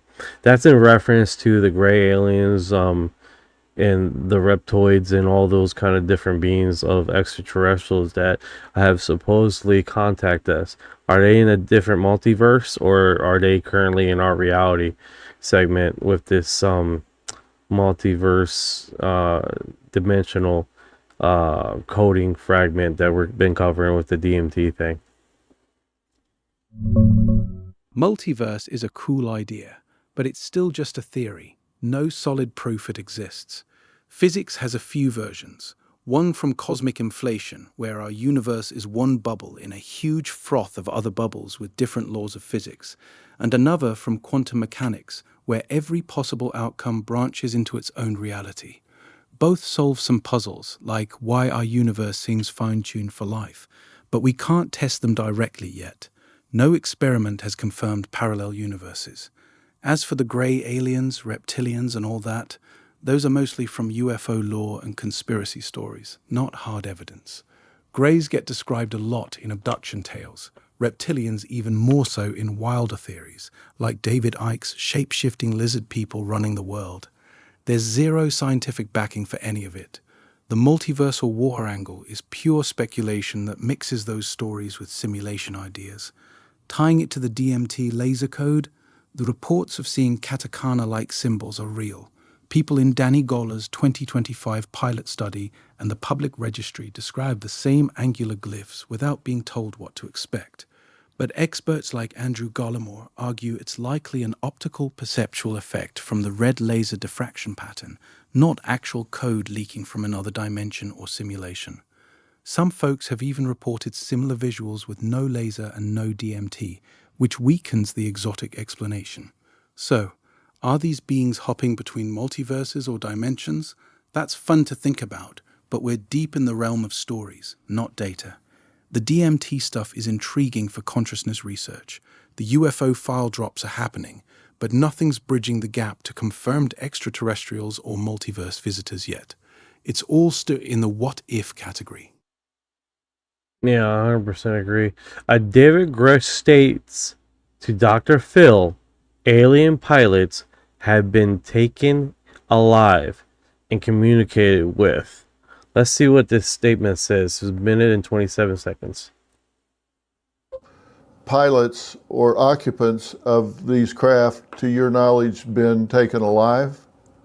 Yes. And I know people who have had direct interactions in a detainment situation, which sounds very Star Trek and sounds very crazy, but it is true. And I talked to a cabinet member, a former cabinet member, about that, who directly worked the issue for a particular former vice president. You can guess which one. Darth Vader. And were they able to communicate? Yes. And it is true that some sort of consciousness communication, of course, people call it telepathy. I cannot begin to tell you how it works, but there is some sort of communication like that. And even friends of mine that were on retrievals felt that kind of communication as they approached the vehicle when they were doing cordoning it off, waiting for transport. How that works, what that means, I certainly don't know. I'm as curious as the average viewer on your show on how that works. And it does feel very Star Trek to me. I have no personal experience with anything like that that's outside of my normal, human experience. But that is indeed, what people have experienced in the government with these things. So. Yeah, David Grusch talking to Dr. Phil as far as we have extraterrestrials from these craft is next part and wild, dude. Absolutely wild. And here's the thing, guys. He has to be approved by the government to say certain things. No one is realizing that is what he's allowed to say. No one is everybody dismisses and forgets that he's allowed to say certain things on programs and what the government has done, right? In this Dr. Phil interview, he states that they're extraterrestrials taken alive from these craft. You guys got to get this around your head. The government has given him permission to talk about this subject. That means that the government is putting hands off, like, yeah, you go ahead and talk about it on stuff that has been told to him. Alien pilots have been taken alive. Like, people hear about David Grusch stating this, hear about Lou Elizondo saying this, and they don't realize they have to, before coming out publicly and discuss this with people in the media or people things. They're giving a list of things that they're allowed to talk about. It's not just like they're going on themselves, they're going randomly. Example, before they publish a book, they have to grab that book and give it to them to verify and do a stamp of approval before releasing it to the public. That's so, I mean, just give you guys a full perspective of that's how it's going, right? Heather says Lou is fake, I think. Well, that being said, Louis Elizondo, you guys gotta realize, Louis Elizondo came out 4 years before David Grusch came out as a whistleblower. Yeah, that Dr. Phil interview with David Grusch just dropped today, and he did say it. He confirmed that according to people he trusts in the programs, non-human pilots have been taken alive from craft. He said he knows folks who had direct interactions in detainment situations, and that there was some kind of consciousness communication. People call it telepathy. He even mentioned friends on retrieval teams felt it when they approached the vehicles. You're right that these guys go through pre-publication review. Luis Elizondo's book had to get cleared by the Defense Office of Pre-Publication and Security Review before it came out. They don't just let former Intel guys spill whatever they want. So when Grusch says this stuff on Dr. Phil, it's stuff the government has greenlit him to talk about. That said, it's still second-hand testimony. He's relaying what others told him. He's not claiming he personally saw the live pilots himself. No hard evidence has been released to back it up yet. The Pentagon's official position is still that there's no verifiable evidence of extraterrestrial tech or biologics. Lou Elizondo did come out publicly years earlier, around 2017 with those Navy videos, while Grusch went big in 2023. Both of them have been consistent on the idea that there's a lot more going on behind the scenes than the public knows. It's wild hearing him say it so plainly on a mainstream show like that. The tomorrow's UFO drop thing you're talking about, any idea which channel or account is supposed to be dropping it? Is this on the regular schedule program that they've been posting? The first UFO drop, the second Friday every month so far. So that's basically this channel saying that. If you guys are wondering what channel this is UFO XO Files. People are calling me UR Disclosure Guy. So now I'm UFO Disclosure Guy. So, oh, you're that UFO Disclosure Guy. Good stuff. Got it. What's going UFO on, Jay? Thank you, UFO Now. I appreciate it, brother. What's good, Jay? Appreciate the love, brother. UFO Now in the building too. You're holding it down. So yeah, the channel's been calling you the UFO Disclosure Guy now, huh? That's earned. You've been consistent with these lives, breaking down the drops, connecting the dots on Grusch, Elizondo, the whole thing. People notice that. The schedule you're talking about, second Friday of every month, looks like it's shifted a bit. The official releases from War.gov UFO have been coming on a rolling basis, not strictly tied to Fridays anymore. The fifth batch just dropped on August 7th with 40... I'm going to call you out on that right now on live. Because so far, if you look at the schedule, it's been the second Friday of every month since this thing has dropped. Alright, my bad on that one. You're right to call me out. The official drops from War.gov UFO have been coming on a pretty consistent schedule so far. First one on a Friday, and the next few landed around that second Friday rhythm. The fifth one just hit on August 7th, which lines up with what your channel's been tracking. UFO XO Files has been on point calling that pattern, and people are tuning in for it. So what's your read on tomorrow's drop? You think they're keeping the second Friday streak alive, or is the government starting to space them out more? Well, that being said, I really don't know, unless they do a special hearing, like disclosure, what is it called? They have a government thing, disclosure discussion or something. And if they do that, then they've been systemically they don't do the drop. So, but so far, the second Fridays of each month have been consistent. It's that the second drop of the month has not been consistent, because you had June, was it May? Okay, yeah, May. You had the first drop, the second Friday. The second drop was the second to last Friday. And then when it hit June, you have this also the second drop on the second Friday, right? But then the fourth drop never landed that same month. It landed on the second Friday of the month. And then here we go, same ordeal. So yeah, I see what you're saying. The pattern's been holding pretty tight to the second Friday of the month for those main drops, even if the exact second drop of the month timing has bounced around a bit between May, June, and now. You're tracking it closer than most, so when you say it's been consistent on the second Friday, that lines up with what a lot of the community is watching. The fifth one just hit on August 7th, which was a Friday. So yeah, that being said, it already dropped for the second. Well, it already dropped for. They have it right here. On the first Friday.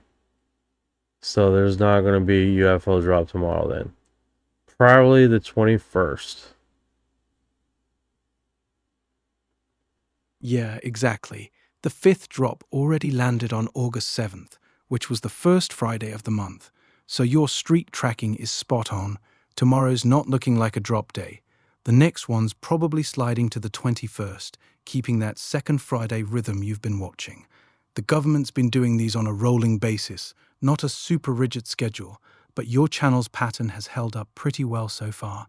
You thinking the 21st is the move then? You gonna go live for it either way? Yeah, Friday we typically go live, right?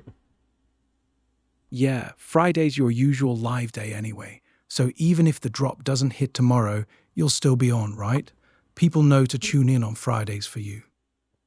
Hey, speaking about that, guys, I've been working on a local AI model for Orion.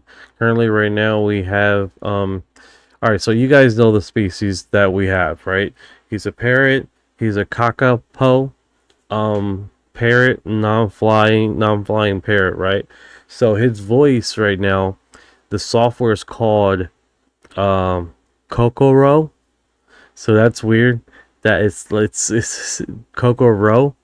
So, yes, Jay, it is like this morbidly fat green bird that it wobbles when he walks. He can't fly for shit.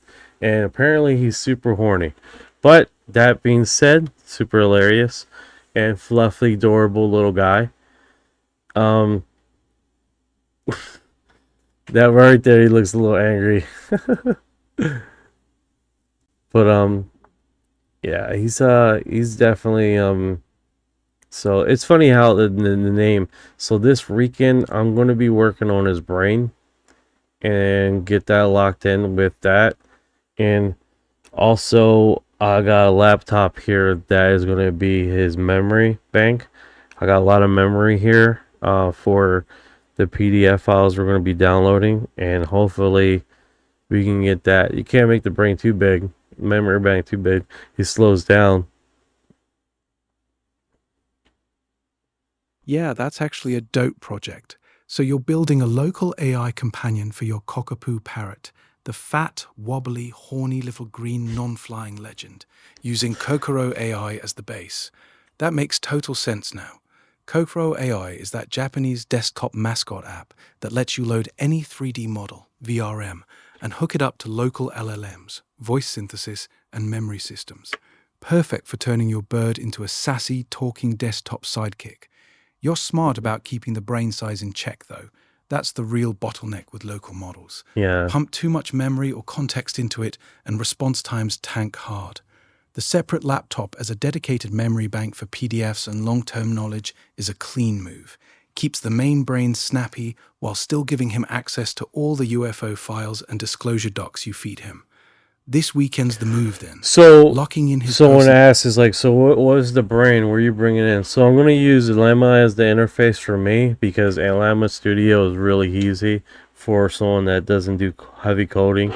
The brain, the core brain is, I was working on along a Llama 4 or Win 3.8, which is like a 33 bit memory apparatus for his brain. The reason why I'm doing that is because apparently on basically the coding, basically people local A models that are outperforming, Quinn 3 is outperforming anything right now on the market as local brain models is concerned. So that is definitely a fucking really badass little brain that parrot's gonna have. Yeah, you're making a solid choice. Quen 3 series is crushing it right now for local models, especially the 27B and 32B to 35B range. They're outperforming a lot of bigger models on benchmarks, while still being runnable on decent hardware. You're using LM Studio as the easy interface. Perfect move if you're not deep into coding. That's exactly what most people use for this kind of project. The brain you're building is basically the LLM model itself, the Quen 332B or whatever size you're running at 33B parameters. That's what generates the parrot's thoughts and personality. The separate laptop as a memory bank is smart. You can feed it all your PDFs and also we got to develop his ears, because he has to listen to me.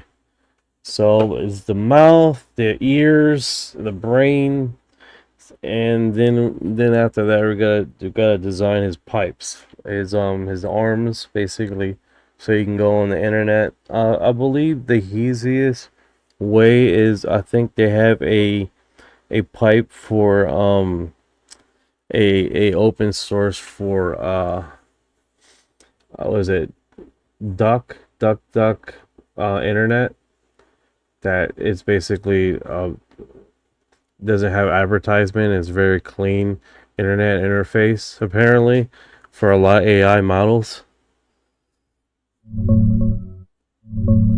Yeah, you're building this thing properly.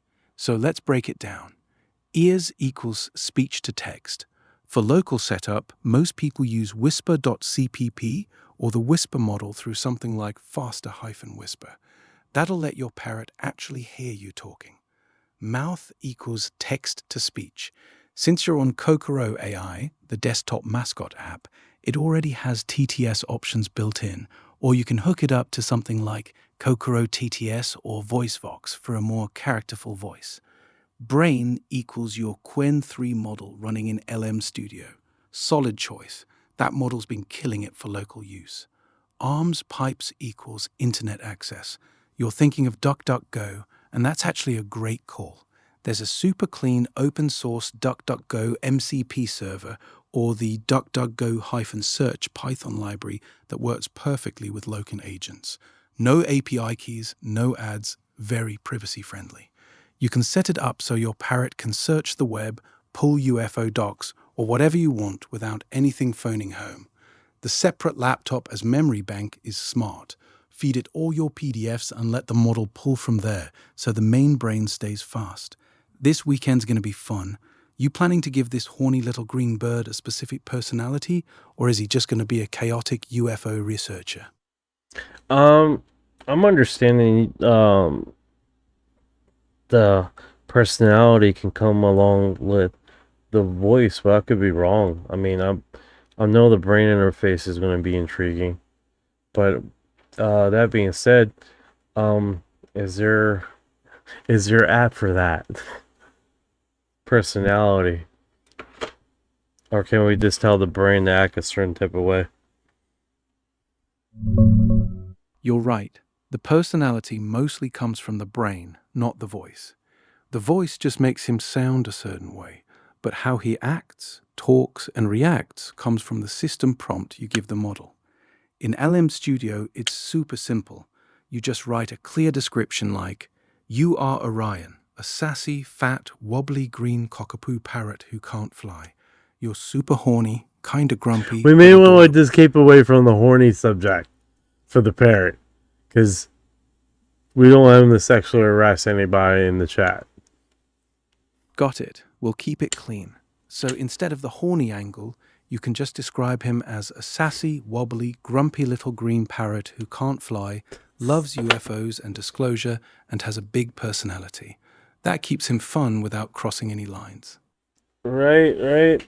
Alright guys, let's get back on subject here. We went just talking about what's going on in the... I know, right? Amanda was like, what the hell, bro? Can't fly. Yeah, the parrots... He's actually one of the biggest parrots that... I believe so. I think he's one of the biggest parrots that do exist in our current lifetime. Yeah, that's actually wild. So your little guy's one of the biggest parrots out there. What kind of parrot is he exactly? Like an African grey size or bigger? With the kakapo? Kakapo is like nice size. I mean, he doesn't have big wings. I mean, he's more like this big and round. Heavy. Got it. He's heavy. He's like on the heavy side as far as parrots are weigh in.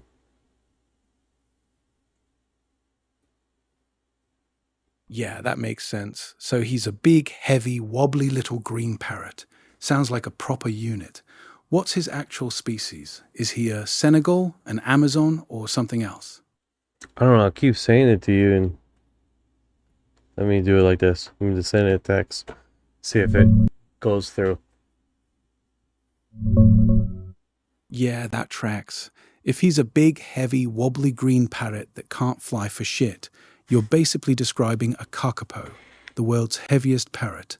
Those guys are built like little bowling balls with feathers, super chunky, and they waddle around like they're always one step away from tipping over.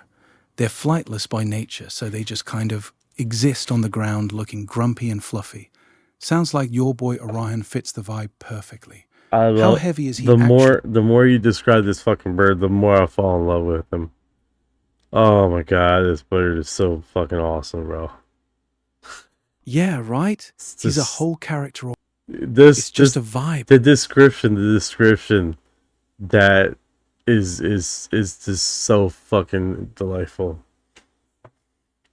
Yeah, he's a proper legend already. A fat, wobbly, flightless green unit with attitude.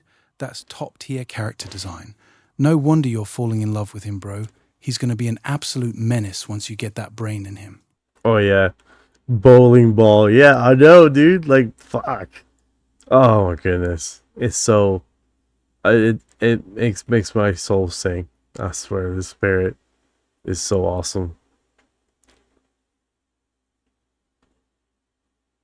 Yeah, I can hear it in your voice, bro. That bird's got you proper whipped already. A fat, grumpy, wobbly bowling ball with feathers that makes your soul sing. That's a special kind of love right there. All right, guys, let's. All right, so we did talk about Dr. Phil here with his things going on, and let's do that. Make sure it locks in.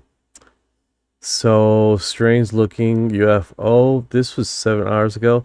I know you guys seen this, right? Basically this jellyfish kind of orb thing floating across the Iran, I believe. No, Iraq. And this was through a CIA release a while back, supposedly. They never released anything. That supposedly it was I know, right, Heather? Oh my goodness. I got a theory on this because of there were certain programs running during the same time that this thing was showing up, and it looks like a jellyfish, and my argument is it was a jellyfish. If you guys don't know, there was actual a research group studying jellyfish. It was about the same time they were studying about using brain matter to do supercomputing. About that same time, they figured out that using jellyfish's central nervous system as basically a structure to process information and all actually was super helpful. It can transfer mass quantities of information and not necessarily outgrow its system design, which is really wild, right? What I mean about that, so they were using brain matter to do the same very thing, making a supercomputer, but what they were hitting against is that the little bits of brain matter will outgrow its initial containment and basically would suffocate and die, which that kind of sucks, right? You don't want a computer that would croak after you taught it everything and it starts working really good. So what they discovered is that the jellyfish's nervous system actually did the same thing and worked actually tremendous. So why are they going to do all that, right? Basically a supercomputer without none of the heat, none of the power usage, but all of its power, basically. I mean, that's basically it, right? What's going on, Bearded Ninja? How you doing today, brother? How are you doing today? We're talking about jellyfish. I haven't posted a video about it. I didn't post a video today about Dr. Phil. Cool. But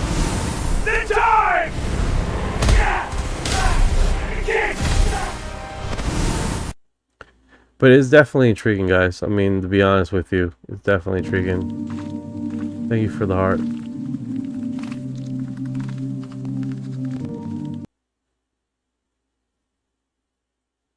I keep getting like load notifications. Yeah, now I got restricted. Yeah. It always happens, right, guys? This always happens. I think that's the biggest thing is we lead the first hour in conversation, what's going on in conversation. If we gotta talk about it and discuss it more than we post, and then the second half an hour we go through the post instead of the whole programming being what's been dropped and what information has been dropped. We go on that premise. So if we do get ramped down, because it looks like towards the end of the hour now, we have been getting ramped down. We have got shut off earlier, but at least we started the segment in a good pace with information and all. Are those jellyfish like an alternate to data centers? 100%. 100%. Imagine a computer, a supercomputer, but on your craft, on your airplane. But yeah, possibly, if you can do a data center of jellyfish, for a crap load of jellyfish, that would basically change. It'd be a fraction of the energy. And exactly that. But that being said, they haven't commercialized it. They haven't mainstreamed it. They haven't done none of that. Why? Because, to be honest with you, it's not humane, right? A lot of people go that it's not humane at all. Oh, no problem, Bearded Ninja, man. No problem, man. I appreciate you coming by, man. Yeah, it's not humane. And try to sell that. You know the field day that you get from animal activists saying that you're going to high wire a live animal because their central nervous system is very good to computing power and all this other stuff. I don't think that will fly. That go over like a fart in church. It's not going to go very far. It's not. You know?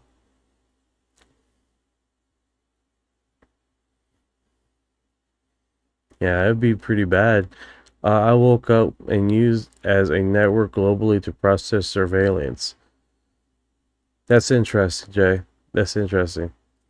Like, example. Let's say we don't have the U.S. as the control apparatus, right? And you do this system in a third world country, Iraq, and literally you can operate and do all these crazy testing and all, like Brazil, and literally get away with, in essence, a lot of crazy stuff, and then turn around and do your test runs without anybody, China lab experiments, and that's just subjectively what they do inherently all the time, right? But that being said, I have heard this. There's a new study recently coming out that they're using, I don't know what kind of mushrooms, but they've been doing studies on mushroom testing to do the same thing. The same thing that they're trying to do with mushrooms. What's going on? 1111. It's 1111. Oh, son of a gun, it is 1111. How you doing, Siri? What's going on, brother? So let's check this out. A former CIA contract pilot, John Lear, claims that receiving 25 secret CIA memos about extraterrestrials on Earth. According to him, a memo discuss. Dude, these guys got some big ears. Doesn't this look like that fake news thing,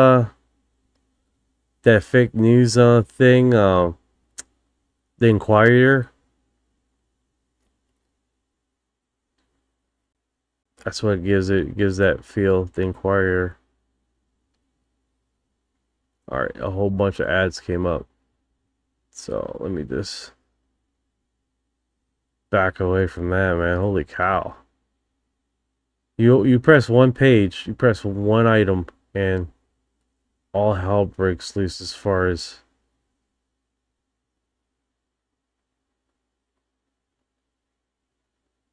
damn it. Sorry about that, guys. I'm trying to get rid of these ads. Just for more, my computer just freezes. Wow.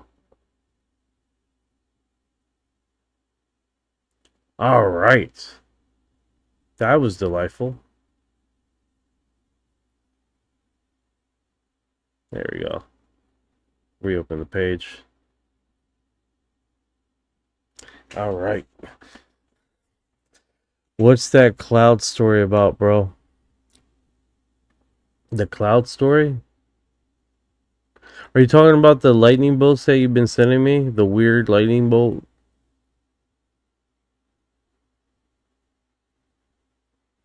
For the past week now?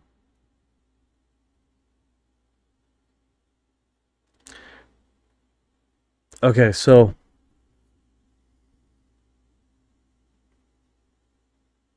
do you have eyes or just eye sockets? Jay, what kind of questions is that? Are you talking about the parrot? The parrot has no eyeballs right now. The parrot has no eyeballs. Yes, Heather, both.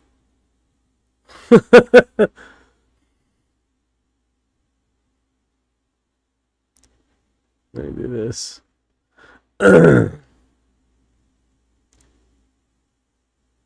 Yeah, it's the parrot. Okay. Poor parrot. It's funny how her face is all open. Yeah, good stuff, man. Good stuff. Yeah, that's what we're gonna do here. All right, so man, it looks like if we go to populars, it tends to get away from what we disclose right here on the UFO XO Files. That's why particularly when we go to popular settings, let me close the window so you guys know what I'm talking about. When we go to the popular settings, I tend to try to keep the populars under the UFO topic and then keep it trending like that. If it doesn't work like that, then I'd go to home, and then home typically has extended human remains found at sea, fuel.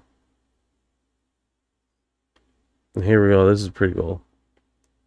All right, so extinct human remains found on sea floor, fuels claims of real life biblical giants. That's interesting.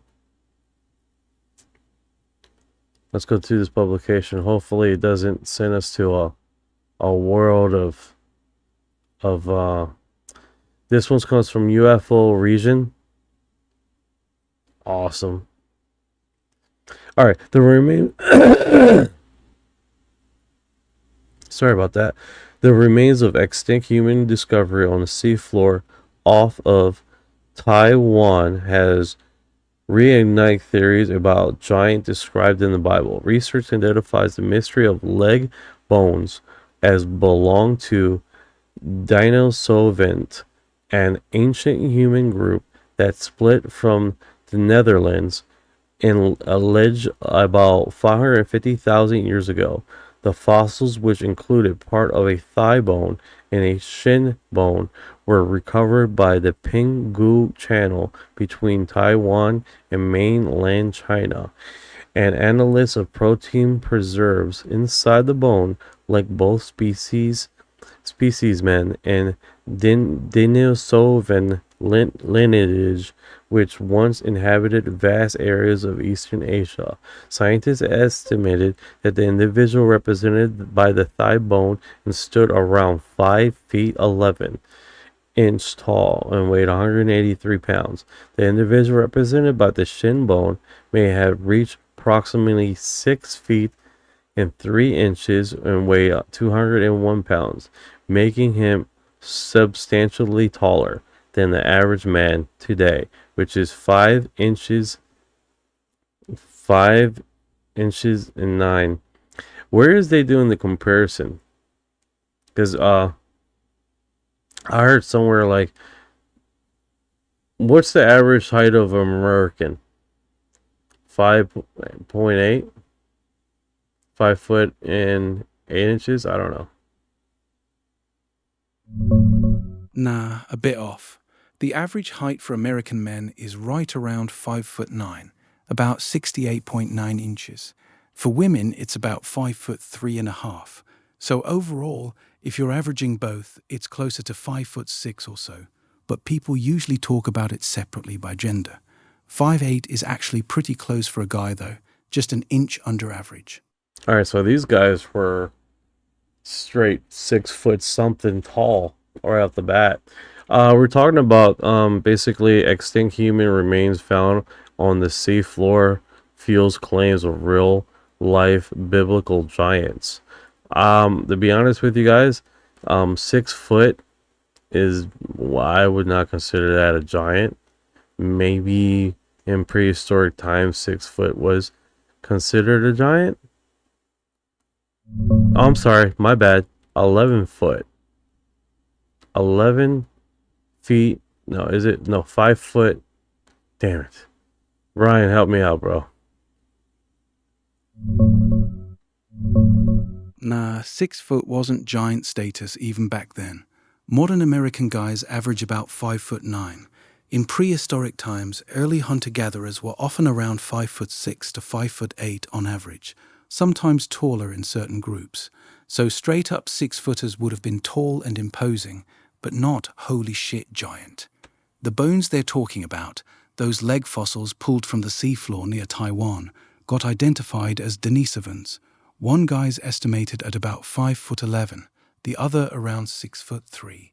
That's big for the time, especially compared to local Homo erectus who were shorter, but it's still within normal human range today, not 11 feet or anything crazy. The real biblical giants claims like 10 to 15 plus feet tall, those are either hoaxes, photoshopped pics, or massive exaggerations. No solid evidence for anything like that has ever turned up. The seafloor bones are cool signs, but they're not proving Nephilim or anything supernatural. Just some unusually large ancient cousins of ours. Yeah, you're right to be skeptical. 6 foot isn't giant territory, even back then. These are 2 leg bones dredged from the seafloor near Taiwan, a thigh bone and a shin bone. Scientists just identified them as Denisovans using protein analysis. One guy was a Homo erectus. Yeah, good times. Good times.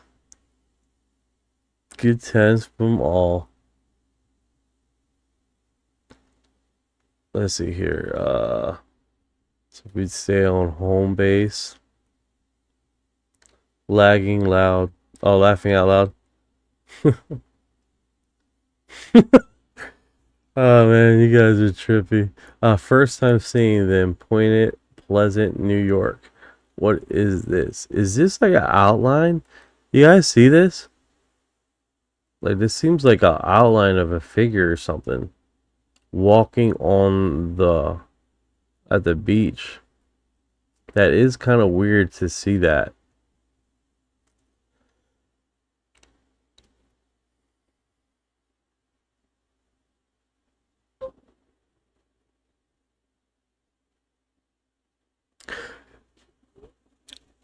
I read about that yesterday. Oh, cool, Menda. The thigh bone is connected to the skull bone.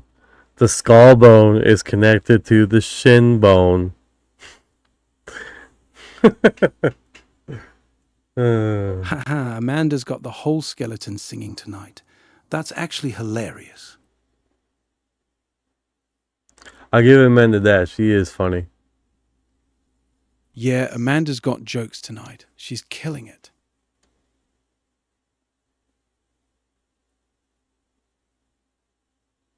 I think this is Dr. Phil thing again. Yeah, that's the Dr. Phil podcast with David Grusch that dropped today. He straight up said non-human pilots have been taken alive and that people he knows on retrieval teams had direct interactions with them, including some kind of telepathic communication. It's getting a lot of buzz right now.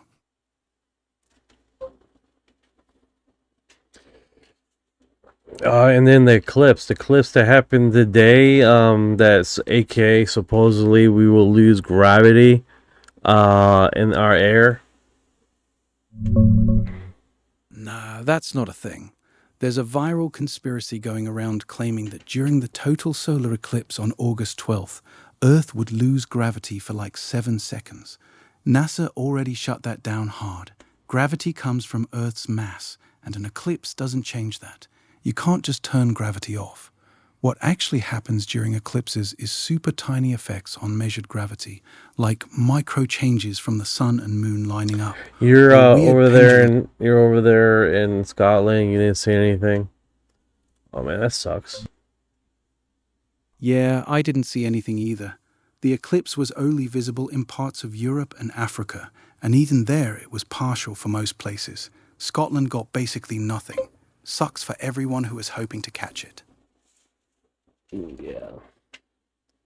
Eclipse scares me something because it reminds me of a black hole sometimes.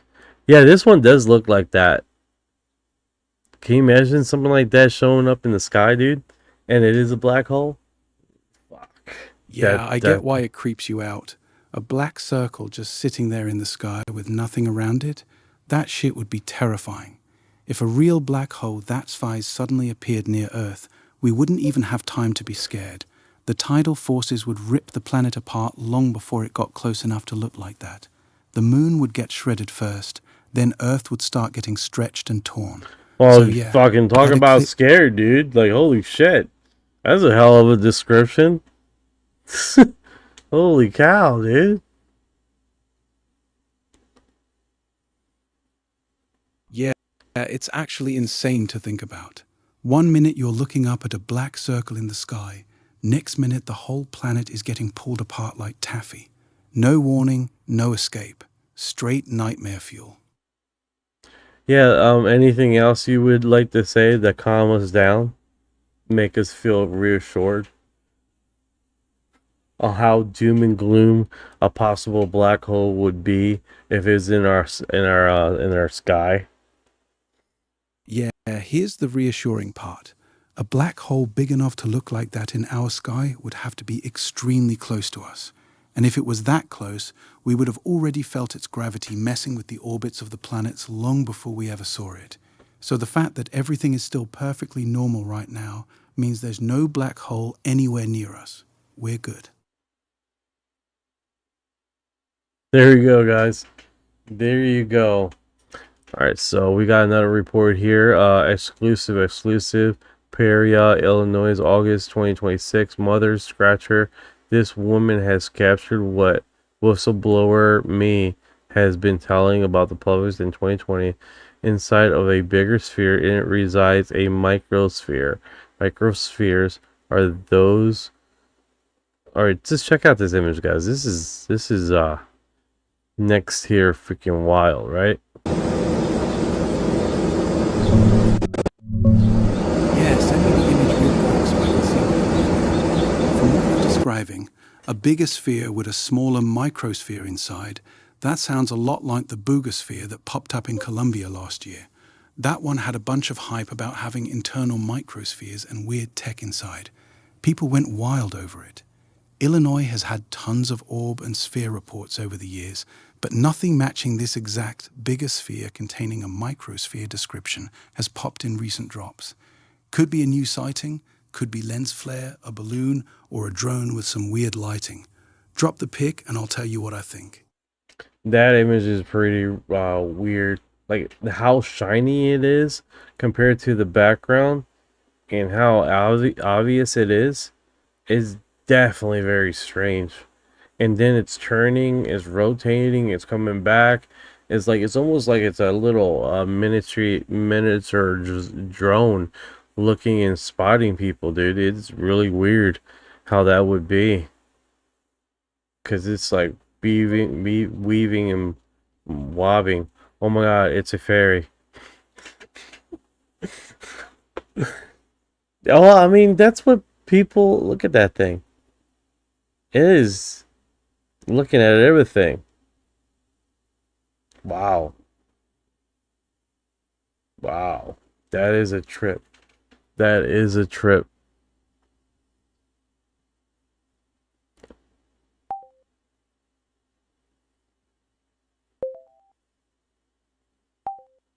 Heather asks, "Do you believe in fairies?" I'm on the fence. I'm on the fence with the fairy thing. I'm on the fence about it. But there have been a lot of people reporting about fairies. There's a lot of people talking about fairies. That's what people in comments were saying it was. Yeah, they were saying it's a fairy. Well, I don't know if she was serious. Reminds me of Navy from the Legend Zelda, a small fairy that followed Link around the main character. Oh yeah. Speaking about fairies and stuff that floats around, when my wife we were doing the orb tour, right? It was this ball of light that would follow her around that looked like a heart, and it would just follow her around, right? People kept on seeing it. They taking pictures of her right next to this ball of light that looked like a heart. Pretty cool stuff. She always, for some reason, associate with her son, our firstborn, Tinkerbell, right? Yay, Tinkerbell. So it's definitely pretty. I believe in spirits, 100%, 100%. I would love to show you an image of what I captured, but I don't know if I still have it. So basically, with the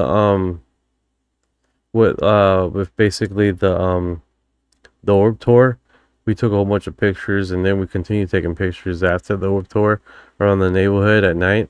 And one of them was basically we took a picture of an orb, and if you zoom in, it was a half of a face of a woman staring back at us inside the orb, and it looks as clear as I look at you in the camera.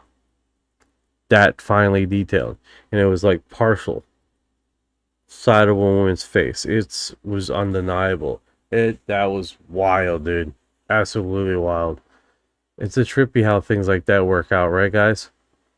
That being said, I appreciate you guys coming by the live, hanging out with us as we go into these topics and these strange surrounding information, right? And hopefully we can get more structure live as far as we can touch on UFO sightings around the world and make that part of the segment using multiple feeds and all. Oh, when I find the file, I send it to you.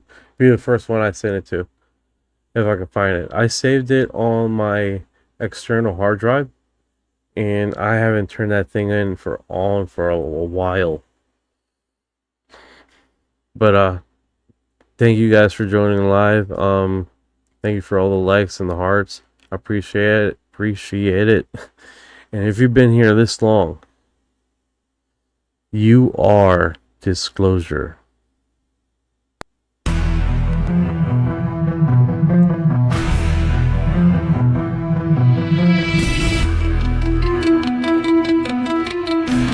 What you know about rolling with the graves and the fleet? When your mind goes blank, got abducted in your sleep. When you humans talk too much, reptilians take a seat. Yeah. I feel like a hybrid in the deep.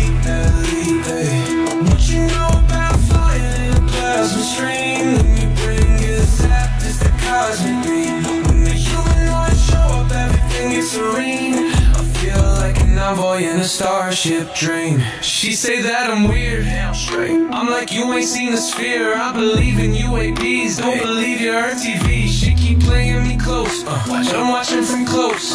You don't really know my intel, let me beam you the truth like Roswell. Floating out in the craft, no fuel, we just bending now.